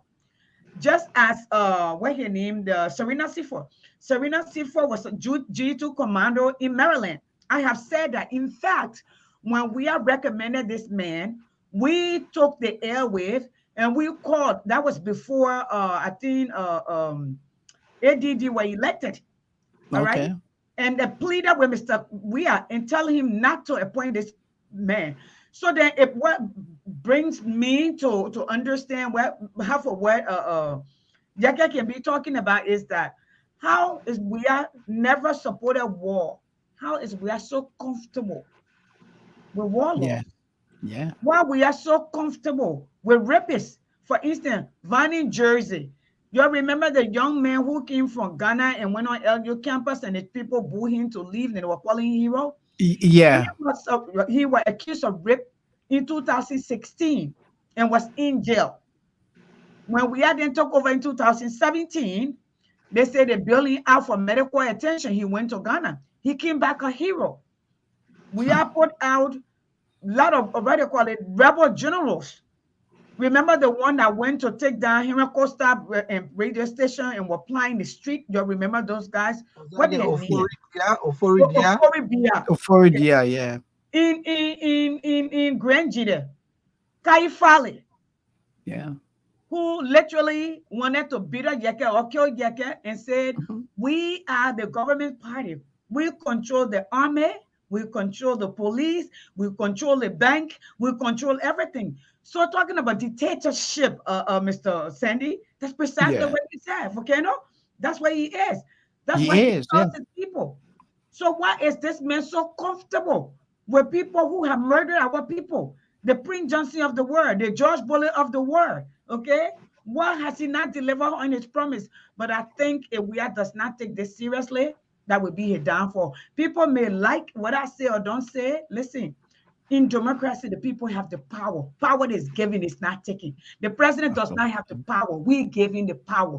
And we, the people, we can decide you have breached the law, because the law is the one that brought you to power. If the very law, like the oath that you took, you breach it, you no longer honor the guidance of that law. You're out. And that's not assassination. That's not coup d'etat. Those are just the tenet of democracy. You have to resign or you can be impeached. That's it. So then let me bring you back, Ysyndi, while Moses relax a little bit. What then, this is not a bullet on the conversation, but you said something here that is very, very important to put this question to you. If all seem to be lost now, and I say in the context of the current leadership, and this man is asking for a new mandate, how much would be required to deny him this mandate? And what are some of the ways or things that can be done to deny him this mandate? I think we started on that path already. One, it does not have the international connections. Weah was the hope for the Liberian people. You saw Weah election, the war stood up. The world were listening to see the change that you were going to bring. It's a disappointment, an absolute failure. I'm saying this. Two, the Liberia, and you and I both were just in Liberia. I was in Liberia. I don't think you got out the way I got out. I got out from community to community. I help people. And the thing is, people trust me to talk to me because they can relate to me. The reason they can relate to me is I tell them it's okay, whether you're sweaty, you can help me. Number one, I tell them I know I've been on the other side of the street. Majority of them I've dealt with over the last 6 years. I've helped them. I've supported them, not just financially or put food on the table, but I'm able to take their call at 2 o'clock in the morning and their children and listen to their stories. I can speak, and I'm not sure if you do, their language to understand that I know what it's like to be hungry, not have enough food to wake up in the morning, literally dizzy. I know what it's like when you defecate and the pig have to come and grab it. They can relate to me. I mean, those are our story, whether we like it or not. Those are the facts of Liberian life. They know that I know the first time I saw a commode, myself, I thought the water was cleaner than what's in the where. And I can talk about it and they can relate to me. They've heard me consistently. They're seeing that if I can come from Washington telling them I want targeted sanction put on these people and still go there, I think Liberia is worth even my life. That's what I think. And I know the people are thinking, the very few people that we hear on Facebook or on radio, that's not the majority. No. In fact, right outside of Monrovia, a lot of people don't even have enough money to put battery in their phone to talk. Some people don't even, a lot of people don't even have phones. And those who have phone are bonanza, $10. When it's lost, it's lost. When it's break, it's break. Okay. When you go, you pass Kakata and just get into the middle. There's no reception. People have to come from all the way from the farm. They have to look for a hill to stand to hear what's going on. We're still waiting for BBC. So majority of the people, the suffering that I saw, just in the Monrovia itself, all right? The death, I'm documenting. I wrote down over 200 young girls and boys that were raped and sodomized. Some of them will never recover. Some of them killed. I have lists of Liberians, permanent, some who people don't know, but they're Liberians that are murdered, mysteriously, part cut off. Some of them, they just find the bodies that get in my inbox every day. Children who are raped to death. So Liberian people have to decide, but you as a journalist, you have a responsibility. Okay? Like George Bush said, power can be toxic and very intoxicating. The journalists have the right and have the power to continue to educate the people, to bring the truth. So I'm not a journalist, but at least I'm an advocate. I see problem in my country and the world that need to be fixed. And my job is to fix that, whether people like it or not. You have a responsibility. You who understand journalistic ethics, you have a responsibility to educate our people, to tell them the truth, whether it involves your lives, your Let security. me pause you there. Many of the people, we've done all the education, but the guy, the people, what they say, the pangana in the air. So ain't no other like running like a pangana in the air. You got to crack it. So I'm asking this question because when I see things happening on social media, and social media is the power of influence today. You take it or leave it. Is the technological driven instrument that gets you to know everything and anything. Yeah. That's where we get all the information, you know. And people are driven by this medium. So when you see a lot of these young people wearing beret and wearing attire come onto the ruling class, and to come out in whether it's the thousands or the hundreds, however you want to term it, it creates some kind of image that the guy has it all and all is well. And the people who you're fighting for, they themselves are not even sure as to what they want to do because they're still confused. Here you have an opposition that started on a very beautiful note. The CPP collaborating political parties, and all of these guys were galvanizing the resources of support and conglomerating to form this great collaboration. And here they are, have fought themselves apart.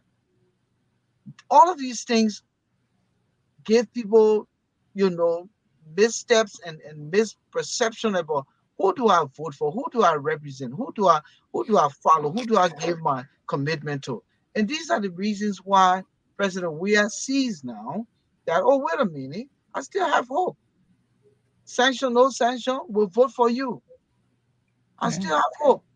So what you think here, Ysyndi, that we can rekindle the hope of the Liberian people who really want to change their lives? Because one person said Liberians are not worth dying for. You're fighting for them, you're killing yourself for them, but they Backo got a Matthews. hope. Hmm? Backo Matthews. Ellen Johnson Sirleaf. Backo Matthews said it too. Yeah. They're not worth dying for. You're killing yourself for them, but they got different plans. So, so here's what I think. Weah knows that he does not. When was the last time we were in Nukutan like he was? For the first 3 years that we are took over, we are never went in and we never spoke to anybody. Still have not spoken to any. No. Remember the 40 men that were stuck in the mines in Bong County? Mm-hmm. He left them alive and declared them dead. In fact, the lone survivor when he was at the Jackson F. Hospital, they would not treat him because he didn't have money. I sent $100 to Christopher Farm when I heard about it. One thing that we should remember is, and I will give you this, during the occupied of Japan into Korea, what the Japanese soldier did was they kept the Korean people hungry. So when they brought food, whatever they told them to do, that what they would do. You know, there are very few men that would be John Wallace, I think that's his name, that would say, I would die today and then my children will live tomorrow. Most Liberians don't. Most Liberians have a saying, I speak man Liberians, most Liberians look at their children like a disposable goods. I can have you here, I can kill you, and I will have some children in the future. Majority of all learn because that what our parents knew how to, that a child, a father plays his role, a mother has a role. Most of us learn it here. And the importance of legacy through your children, most of us learn it here, whether we believe it or not. Okay, those are just facts. If not, we'll not treat our children the way we treat them in Liberia. If you look at the statistics, look at Liberia children, and we see that. Now, we started something beautiful. If only a few people were willing to take all the beating, and those relationships never work. If a man loves a woman from the beginning, and he would do anything for her, and she would not return that favor, in the end, he would turn bitter. There would be resentment. I'm telling the CPP story. It can be one political party paying for everything. It can be one political party making all the sacrifices. All right. What I learned when I was in Liberia is one thing that you should learn, well, all of us must learn about Liberian is Liberians are like women. When women are in love, they blah, blah, anything. You move the glass, maybe just to get your attention, they will talk. If your shaker not there, they will carry and fix it. If a woman is tired with you, she checks out. Physically, she's there. Emotionally, she's not there. She's not going to talk. Liberians are trying to survive to get to the election. Okay? And that's what Liberians are doing. I want you to say that again. Say that again. Say that again. Liberians are trying to survive until they get to the elections. What you see is not what it is. Okay? People tell you, we elected him and we were getting out. All right? All hope is not lost. Today, something beautiful happened in Liberia. You look at the story of Zuckerberg and his friend who started this Facebook that you and I are using, that what they call it, revolutionized our means of communication. When he started with people. They didn't see the way clear. They left. When Bill Gates started in his garage, he had friends. When they got to a point, they said, "Woman that share, they don't want to be apart." Today, Bill Gates, and I tell people, Bill Gates will never die. Just like Einstein have not died. Just like Harvard had not died. CPP will move on. Liberian people will choose them. Okay? We will continue to push, but I will tell you, the places that I visited, the people that I talked to, I can tell you we cracked over 10 to 20, 30,000 holes in the world. We woke up Liberia in 17 days. Okay? So to say we are scared, we are not afraid. Weah is afraid. Why is Weah getting out now? Why is Weah suspending people? Weah is afraid. He understands to some degree. He may not understand the dynamics, but I can tell you, when was the last time we were in nuclear time? When was the last time we were in Dole community? When was the last time? Yeah. So change will come, but we have to own it and we have to earn it. Liberian people know that children are dying. Liberian people know that children are being raped every day. Look at Maryland. For 3 weeks, Maryland women were in the street knocking their chest and saying, "We elected this president." The gentleman whose baby was just raped and murdered, 7 years old, he said, "This is our government. We elected this government. If this government does not give me justice, I will commit suicide. I will kill myself." So tell me, Weah told Princess Cooper mother, I had an opportunity to meet this woman. Weah told Princess Cooper mother, they would not surrender her daughter's body to her unless she apologized. Can you hear that? You talk about dictatorship and heartlessness, and Weah is a father. The people have to apologize. It's heartless, Yeah, get their daughter body. That's Weah. And Weah refused to pay for the forensic pathology to come. Guess what they did? They lie on the young man who was speaking on behalf of this family and throw him in jail. He's in jail. First, they say he Oh raped wow. he and the friend gang raped a girl. And when they found out the boy was not even whom they did, they said they brought another girl, they pay her and say he had been sleeping with a teenager. But Bill Traore is sleeping with that little girl that just won. They say she won where they bribed the people to win. The Since she Miss was 14, Liberia. 15 years old. I'm saying it. I'm from my mouth. Okay. And but we are going back to Washington, folks. We'll be in Washington in October. I mailed out a letter today to Joe Biden for we are not to come here. If we are comes here, we are going to embarrass him. And we are going to be at the UN. We're going to be at Washington, at State Department, at the Liberian Embassy, and at the White House. This is how democracy works. And I'm going to be there. So we are going to be there. And we are planning to be there. I think you people watch Jefferson Koji, who's supposed to be the Yeah. giant of Monrovia. We take him other than putting in a zoo. He had to go through the back in, how you call it. The mayor didn't show up. The governor didn't show up. And Nathan Beer, we're dealing with him. When he's running in the next election, he does not speak for me. I will be in Rhode Island. I know my people because of their son, they will not like that. But Liberia is bigger than any tribe. Liberia is bigger than any individual. Is bigger than even people position when it comes, in my opinion. And that's how I see it. So Was this final word? yeah. Yeah, I think this was indeed a very interesting discussion, and Ysyndi, I want to say thanks for coming. But like we have said, look, it's time to step up to the place. We, like Ysyndi said, we have a critical role in educating our people, the voters, because what we are dealing with now in Liberia is because of the poor decision that our people made in 2017. So the people, the voters need what? Education. Do not allow anyone to come and give you a bag of rice and you compromise 6 years. This is about the future That of would be Liberia. that would be hunger of 6 years. You get it back arrest because back arrest don't stay long like bro. Yeah, they give you bag of rice today, they give you $10, and and then you give them your vote. What happens? You compromise in 6 years. And that would be 6 years of what? Hardship. It's time for Mr. George Weah to take the door.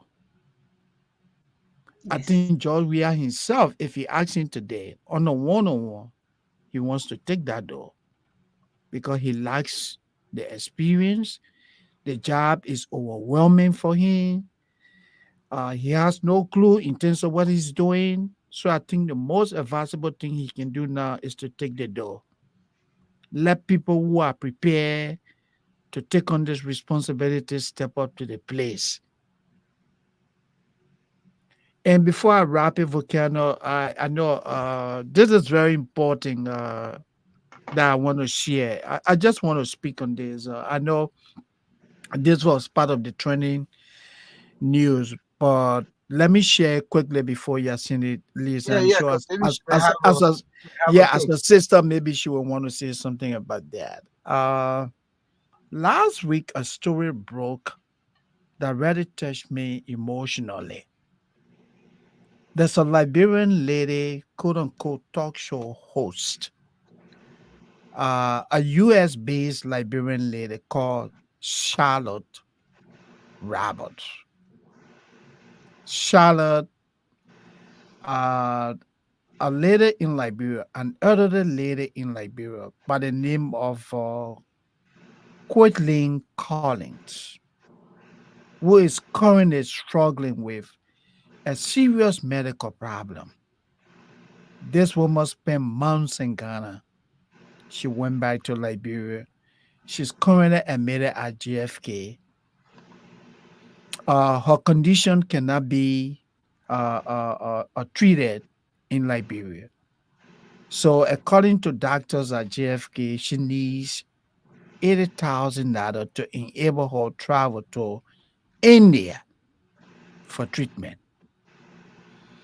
Uh, like most Liberians, when you speak of $80,000, you're not talking about 80,000 Liberian dollars. We're talking about US dollar. So this woman reached out reportedly reached out to Charlotte on August the 12th. That was a Friday. Charlotte, she explained her situation to Charlotte. Charlotte empathized with the situation. And the woman asked that, hey, please raise money on my behalf. That same night, according to report, Charlotte Robert on her show, she raised more than $3,300. And that is the annoying part about it, Ysyndi. Charlotte remitted to the lady in Liberia $1,000.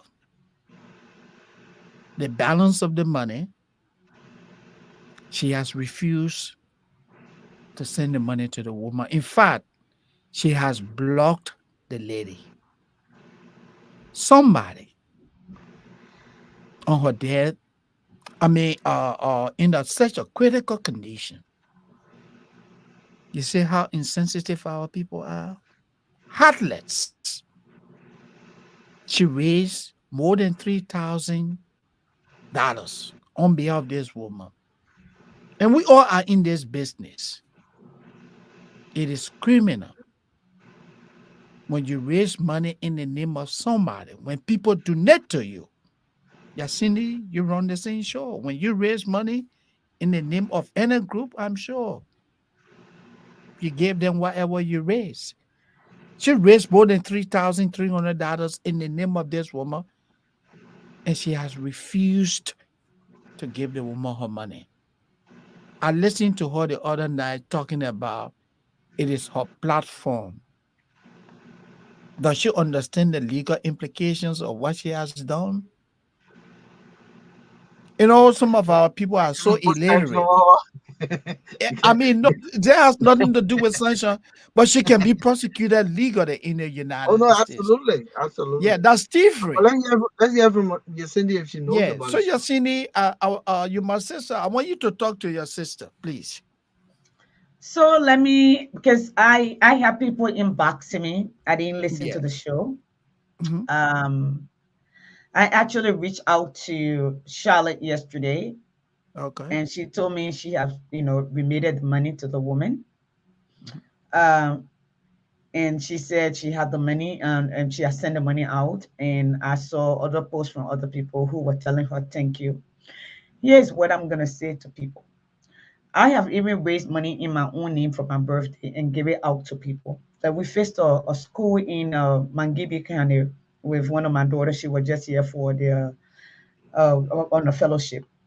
And when you guys gave me money about 2 years ago, even the one I raised, I sent it to the school so she can fix the school for the children to have place to. It's not the best of school, but at least it's better than what it was. Whenever people send me stuff, I there are few women who give me money and I give it to other people because there are other kids in Liberia that I send it to.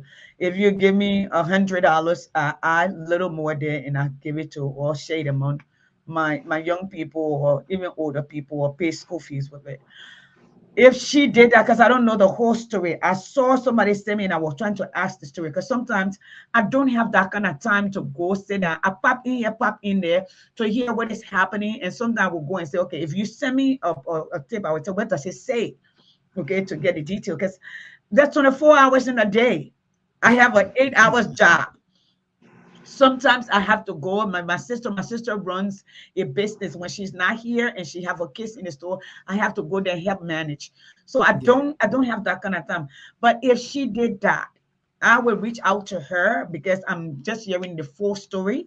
But when I called yesterday and I talked to her, because I just hear people saying Charlotte, Charlotte, Charlotte, and as an advocate and being here where myself my knee has been dragged, I didn't know this is what happened, but Mhm. I know that yesterday she told me she sent the money, and on her Facebook she had the receipt posted there. So what she did, but with all that though, Mr. Sandy, here's my Yeah. thought. Yeah. Um, Liberia, we have to make the right decision because every day you wake up, somebody is on Facebook begging to send them to India. Indians Yeah. are not any smarter than us. Then most people in India cannot afford $80,000.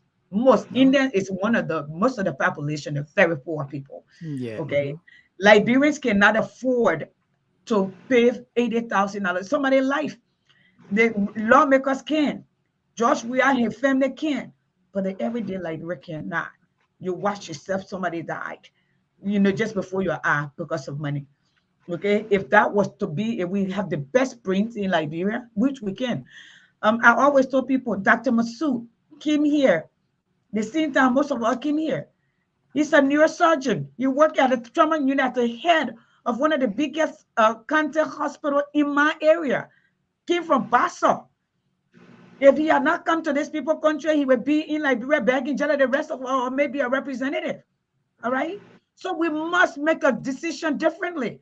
For me now, when people ask me to collect money for them, I've been trying not to.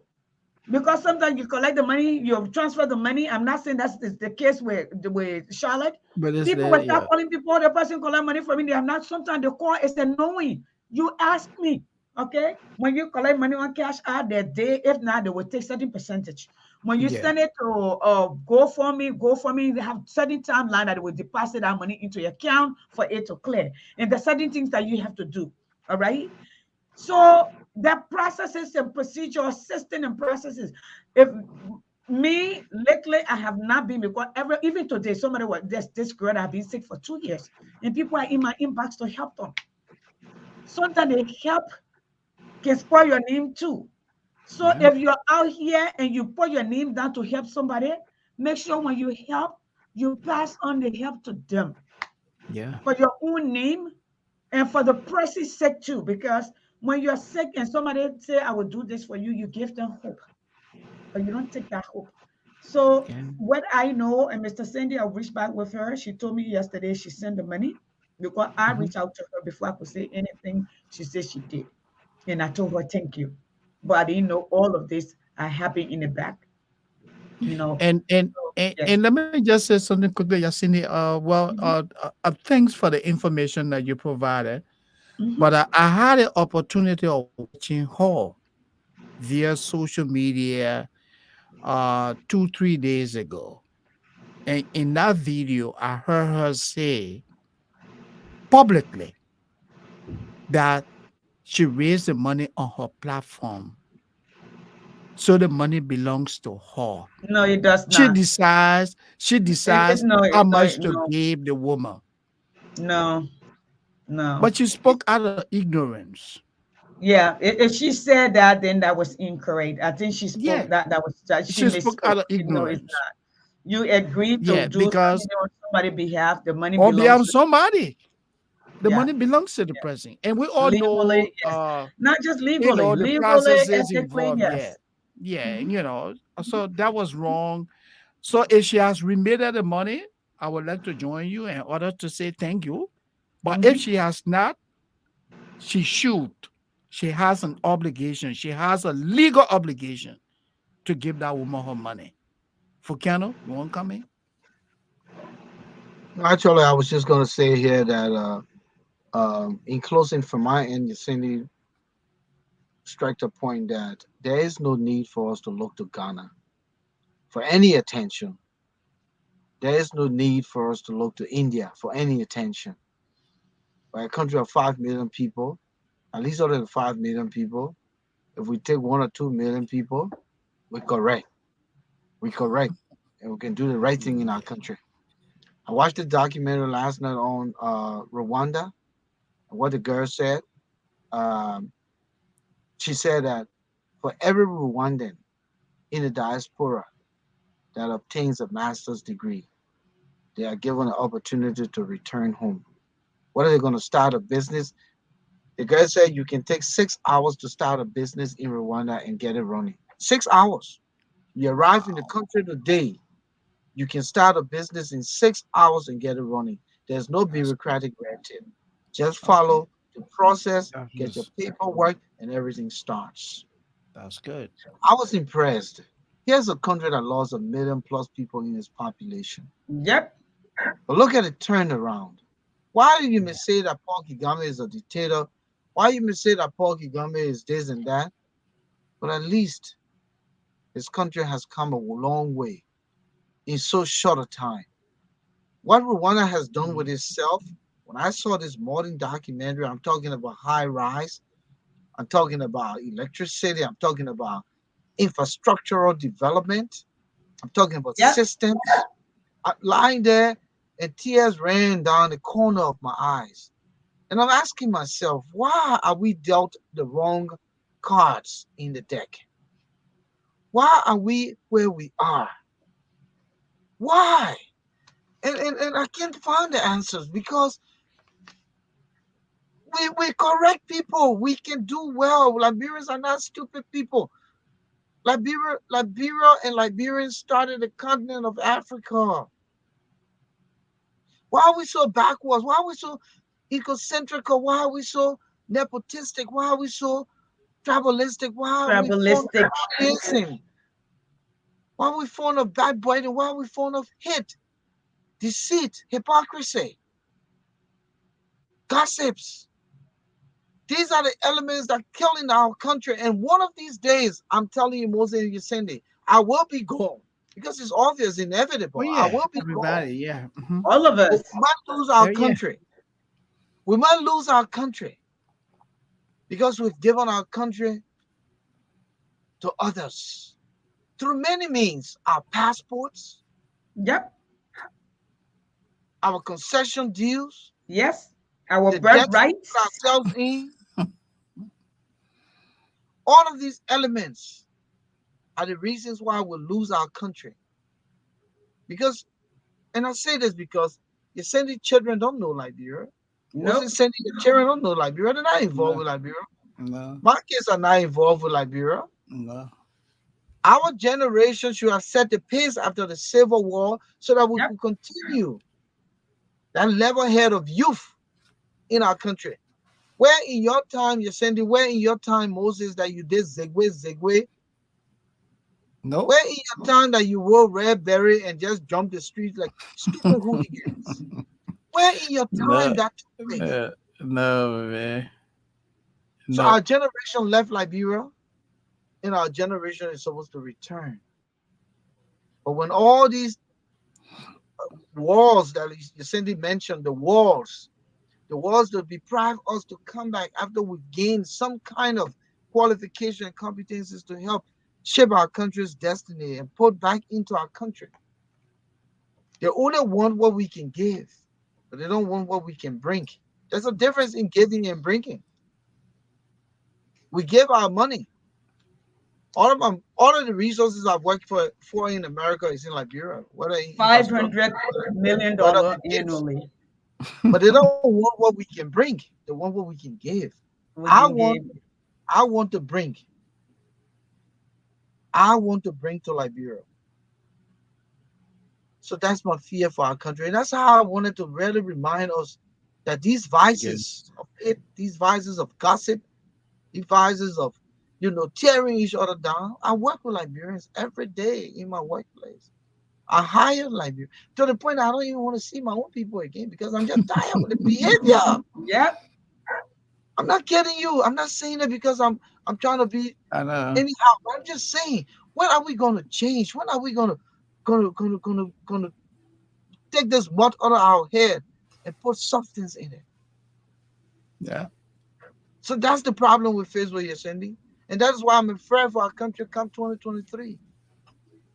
Thank you. That's what I'm afraid. And I won't sleep until But I we see. can pray. We must work. We must earn it because of where we've been, the road we travel, because we refuse to educate majority of our population. Knowledge is power. If you know the power that you have, if you, All you right, don't. then we'll do the Jehovah Witness thing then. So let's do. So Let's then get out. let's say we'll do Jehovah Witness. Okay. Definitely. Let's All do right, it, Joel, with ladies this thing. and gentlemen, Yeah, great yeah. conversation. I Definitely it appreciate you was. coming through tonight. I know you're tired. You go rest yourself. Go Thank find some. you. Yeah. Moses, I Thank know you. you're And thank you for having me. Yeah. It was a great Yeah. conversation. Thank It you. was a pleasure having you, yeah, Ysyndi. Moses, I know Yeah. your food. I get cool. Go put it back in the microwave. But that's what we talk about. They play Yeah, with my man. That's some of the sacrifices there, and sacrifice. how to I put give dinner you the sense away of to come. work. You're straight there in Yeah. the studio to get ready. You Yeah. too. Your Yeah. food, you gotta get put it together. Yeah, Just my send me small. man. Yeah. Send me small. I got home. I never even had time for dinner. I had to come on the issues. But brother, we gotta keep doing Yeah. it. Because Yeah. I am worried Yeah. for like you. I am worried. And Yeah. it's not that we don't have the talent, the skill set, the abilities. But if we just do things by the merit system, if we just do things by the context of the things that are in place that we can uphold. I'm sitting there and listening to this woman, and she's closer to the president of, Yeah. of, of Rwanda. He appointed her. I think she's the person over all businesses and stuff. And the Wow. woman says 6 hours. You can go into Rwanda today. 6 hours. Get all your documents in six And hours. things will pick up. Yeah. People start Wow. running. That's good. That's good. You go That's to good. open business in Liberia? Oh, forget it. Man. My man. By the time And you open a by the time you open a business, the money to start a business already finished because you have robbed everybody. but my man. What kind of people are these? Why are people so wicked, my man? What kind of people in our country right now? My man, everywhere you go, there are our bureaucracies. And everybody, but in fact, Who let's you start with the hating? banks. And forget it, let's start with the banks. You Who are always you say that. hating? Moses, who are you hating? You're hitting Are you yourself. satisfied with Liberia that is congested and Maria so dirty? Are you satisfied with your country in darkness? Are you satisfied with your airport? Today we have aircraft technician want to be managing director with certificate. Are you satisfied with these kinds of arrangement? Let's talk to Moses. Are Yeah. you are you Liberian people really satisfied that you got football player dancing Buka as your president want to As gain the 6 million? president. Are you Yeah. really satisfied? Mhm. Are you really satisfied And that people can just take your resources and build big houses, send the family abroad, do what they want to do? Are you really satisfied? Are you really satisfied that you don't have anything to show for a civil war? Rwanda has something to show for the more than 1 million people who died. yeah. Rwanda has something to show because when you look at that country today, it's called the NAB or something, the National Basketball League or Africa or the NBA or NAB something. I saw Mhm. it, and these guys, all of the scouters go to, so they got an African basketball competition that Wow. they held in Rwanda. Okay. So they were the scouting international players to come to the Players. NBA. Wow. The arena alone is comparable to that of an NBA arena. Wow. Look at your stadium. They banned it the other day. Are you satisfied that the rainy season come? You can't even go to the market. Are you satisfied, Liberians? Are you really satisfied with this condition in the 21st century? But what's Are about you the rock? satisfied after 175 years? Most let me finish up. Are Yeah. you satisfied after more than 175 years of your condition? Are you satisfied that you don't even have your own airlines? Yeah. Are you satisfied that the player continue from the Port Betwawe got all kind of corruption People. deal that by the time you tell the container from the airport, the goose ratting, Yeah. you get free the stuff, the bureaucratic red tape, the storage fee, this one and that. Are you Yeah. satisfied, Liberians, Mhm. that a bag of rice that you killed Tower for when they tried to increase it because you couldn't grow your own food? Mhm. Today you buy a 25-pound bag for a price of almost $15 or more. Yeah. Are you satisfied Are you that you can't buy satisfied? your staples? Are you Are you satisfied? satisfied that your children at 14, 13, 12 are breadwinners in the family? Sad situation. Are you satisfied that fathers cannot do anything irrespective of what they want? There's no discipline for majority of the children. They are running themselves. They're all in the streets. Are you satisfied?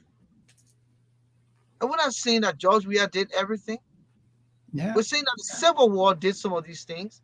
Charles Of Taylor course. King made a mess. Ellen King made a mess, and now And we are he making a bigger and he mess. just exacerbated the No situation. problem. Yeah. So for those of you who think you're getting rich in Liberia, you ministers, you government officials, you senators, you lawmakers, life has an end. Let me Of say this. course. I speak from a spiritual, philosophical perspective. Life has an end. And I have seen people with everything. I'll give you a name. Muammar Gaddafi ruled Libya for more than probably almost 40 years. He had Where is he everything in today? gold. He had Where is he everything in today? gold. Everything in gold. He had spoon in gold. He had pistol in gold.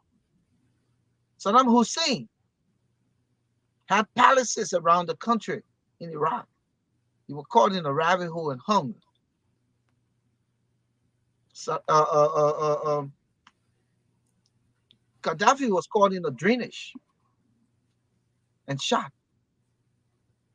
So all of the amassment of wealth and all of these Everything. things are what? Temporary. Temporary. Yeah. Nothing lasts forever. Temporary. But what you do here in the name of justice, what you do here in the name of good, what you do here in the name of help, what you do here in the name of giving hope, giving back, are the things that last. Yeah. Didn't we see the dream house of President Tolbert We now did. laying in ruins, Yeah. grass In everywhere? Benta. Go Don't we to go see the to home of go to President Doe Zredru. Yes, in Zredru. Grand Julian Yeah. County with the swimming Yeah. pool has the Liberian map in it, a Mm-hmm. flag rather, and it's in ruins? I want to see Charles Taylor white flowers. Yeah. The other day, some accident, the truck broke the whole step. They just renovated, but the house sit there. Nobody's doing anything with it. Nobody. Yeah. George Weah Jamaica Resort will turn into nothing. Of course. Just give it a few years from now. Yeah. George Weah, when he leaves power, his Jamaica Resort will be zero. 9th Street, everything will go down. So, my Just a people, matter of time. the choice is yours. You Yeah. can save yourself, or you can live in degradation, continue degradation, and make your country a laughing stock. Definitely. Thank you. Moses, Yeah, thanks, man. It was a pleasure thank you, having you. brother. Yeah. Look forward to seeing you on Friday. Thank you. Let me quickly say thank you to Thomas Awaji, B.N. Givler, Bala Kesali for being in the house here tonight. It was good having you for the first time, man. Let's see. I haven't seen you in the issues room. BN, we hope you can come back. Marula Moore, it was good having you also. Thomas Awaji, as I said, Ysyndi, thanks for coming through as our in studio guest. Alexander Boniface, Emmanuel Hayes, uh, Fastinos Boya, thank you too for coming in. You Montro Krenga, Jan Bayboy, Jan, thank you, thank you, thank you. Kota Greystone Size, it was good having you. Aquila James, my man Ansu Dwalu, thank you so much for spinning by. Doris Tonia Thompson, thank you also for stopping by. It was good having you. Agnes Barkley Young, Victoria Mitchell. So many of you came through tonight, and it was good having all of you wonderful people. Continue to spread the word, share the word about the issues room. This is where we speak about the things that matter. We talk with a position of emotionality because we want you to understand that the sacrifices we make each day, the time we take to put in to develop these material to hold these conversations, grueling hours, because we mean business, we want to help with the change process for our country. I don't have to go back to Liberia. I don't have to. But Liberia is home. And I can do better in Liberia. I can contribute more to Liberia than I will contribute to anywhere else. And that is the reasons why we've come here to talk about these things. Because America doesn't really need us. America is at a place. America has helped you and I to be developed. And so that's what I said. The Liberian people only want what we can give. They want to deprive us of what we can bring. And what we're bringing ourselves, we're bringing our intelligence, We're bringing our construct, the things that we can bring to contribute. But now they want us to give and give and give. But if they start to believe that when we bring ourselves, it will help to push our country further. And that's what we're asking for tonight. Anthony Yemplu, thank you for coming by. It was a pleasure having you. Bendu Johnson, also thank you for coming by. Thank you all of you who stopped by tonight. Cyrus, Sneb, Minen, Didi, Rita, Yelia, thank you so much. Unbreakable Howard for coming through. My name is Volcano Shelton. We'll be back here on Friday, God's willing, for another edition in the Issues Room. Have a good night.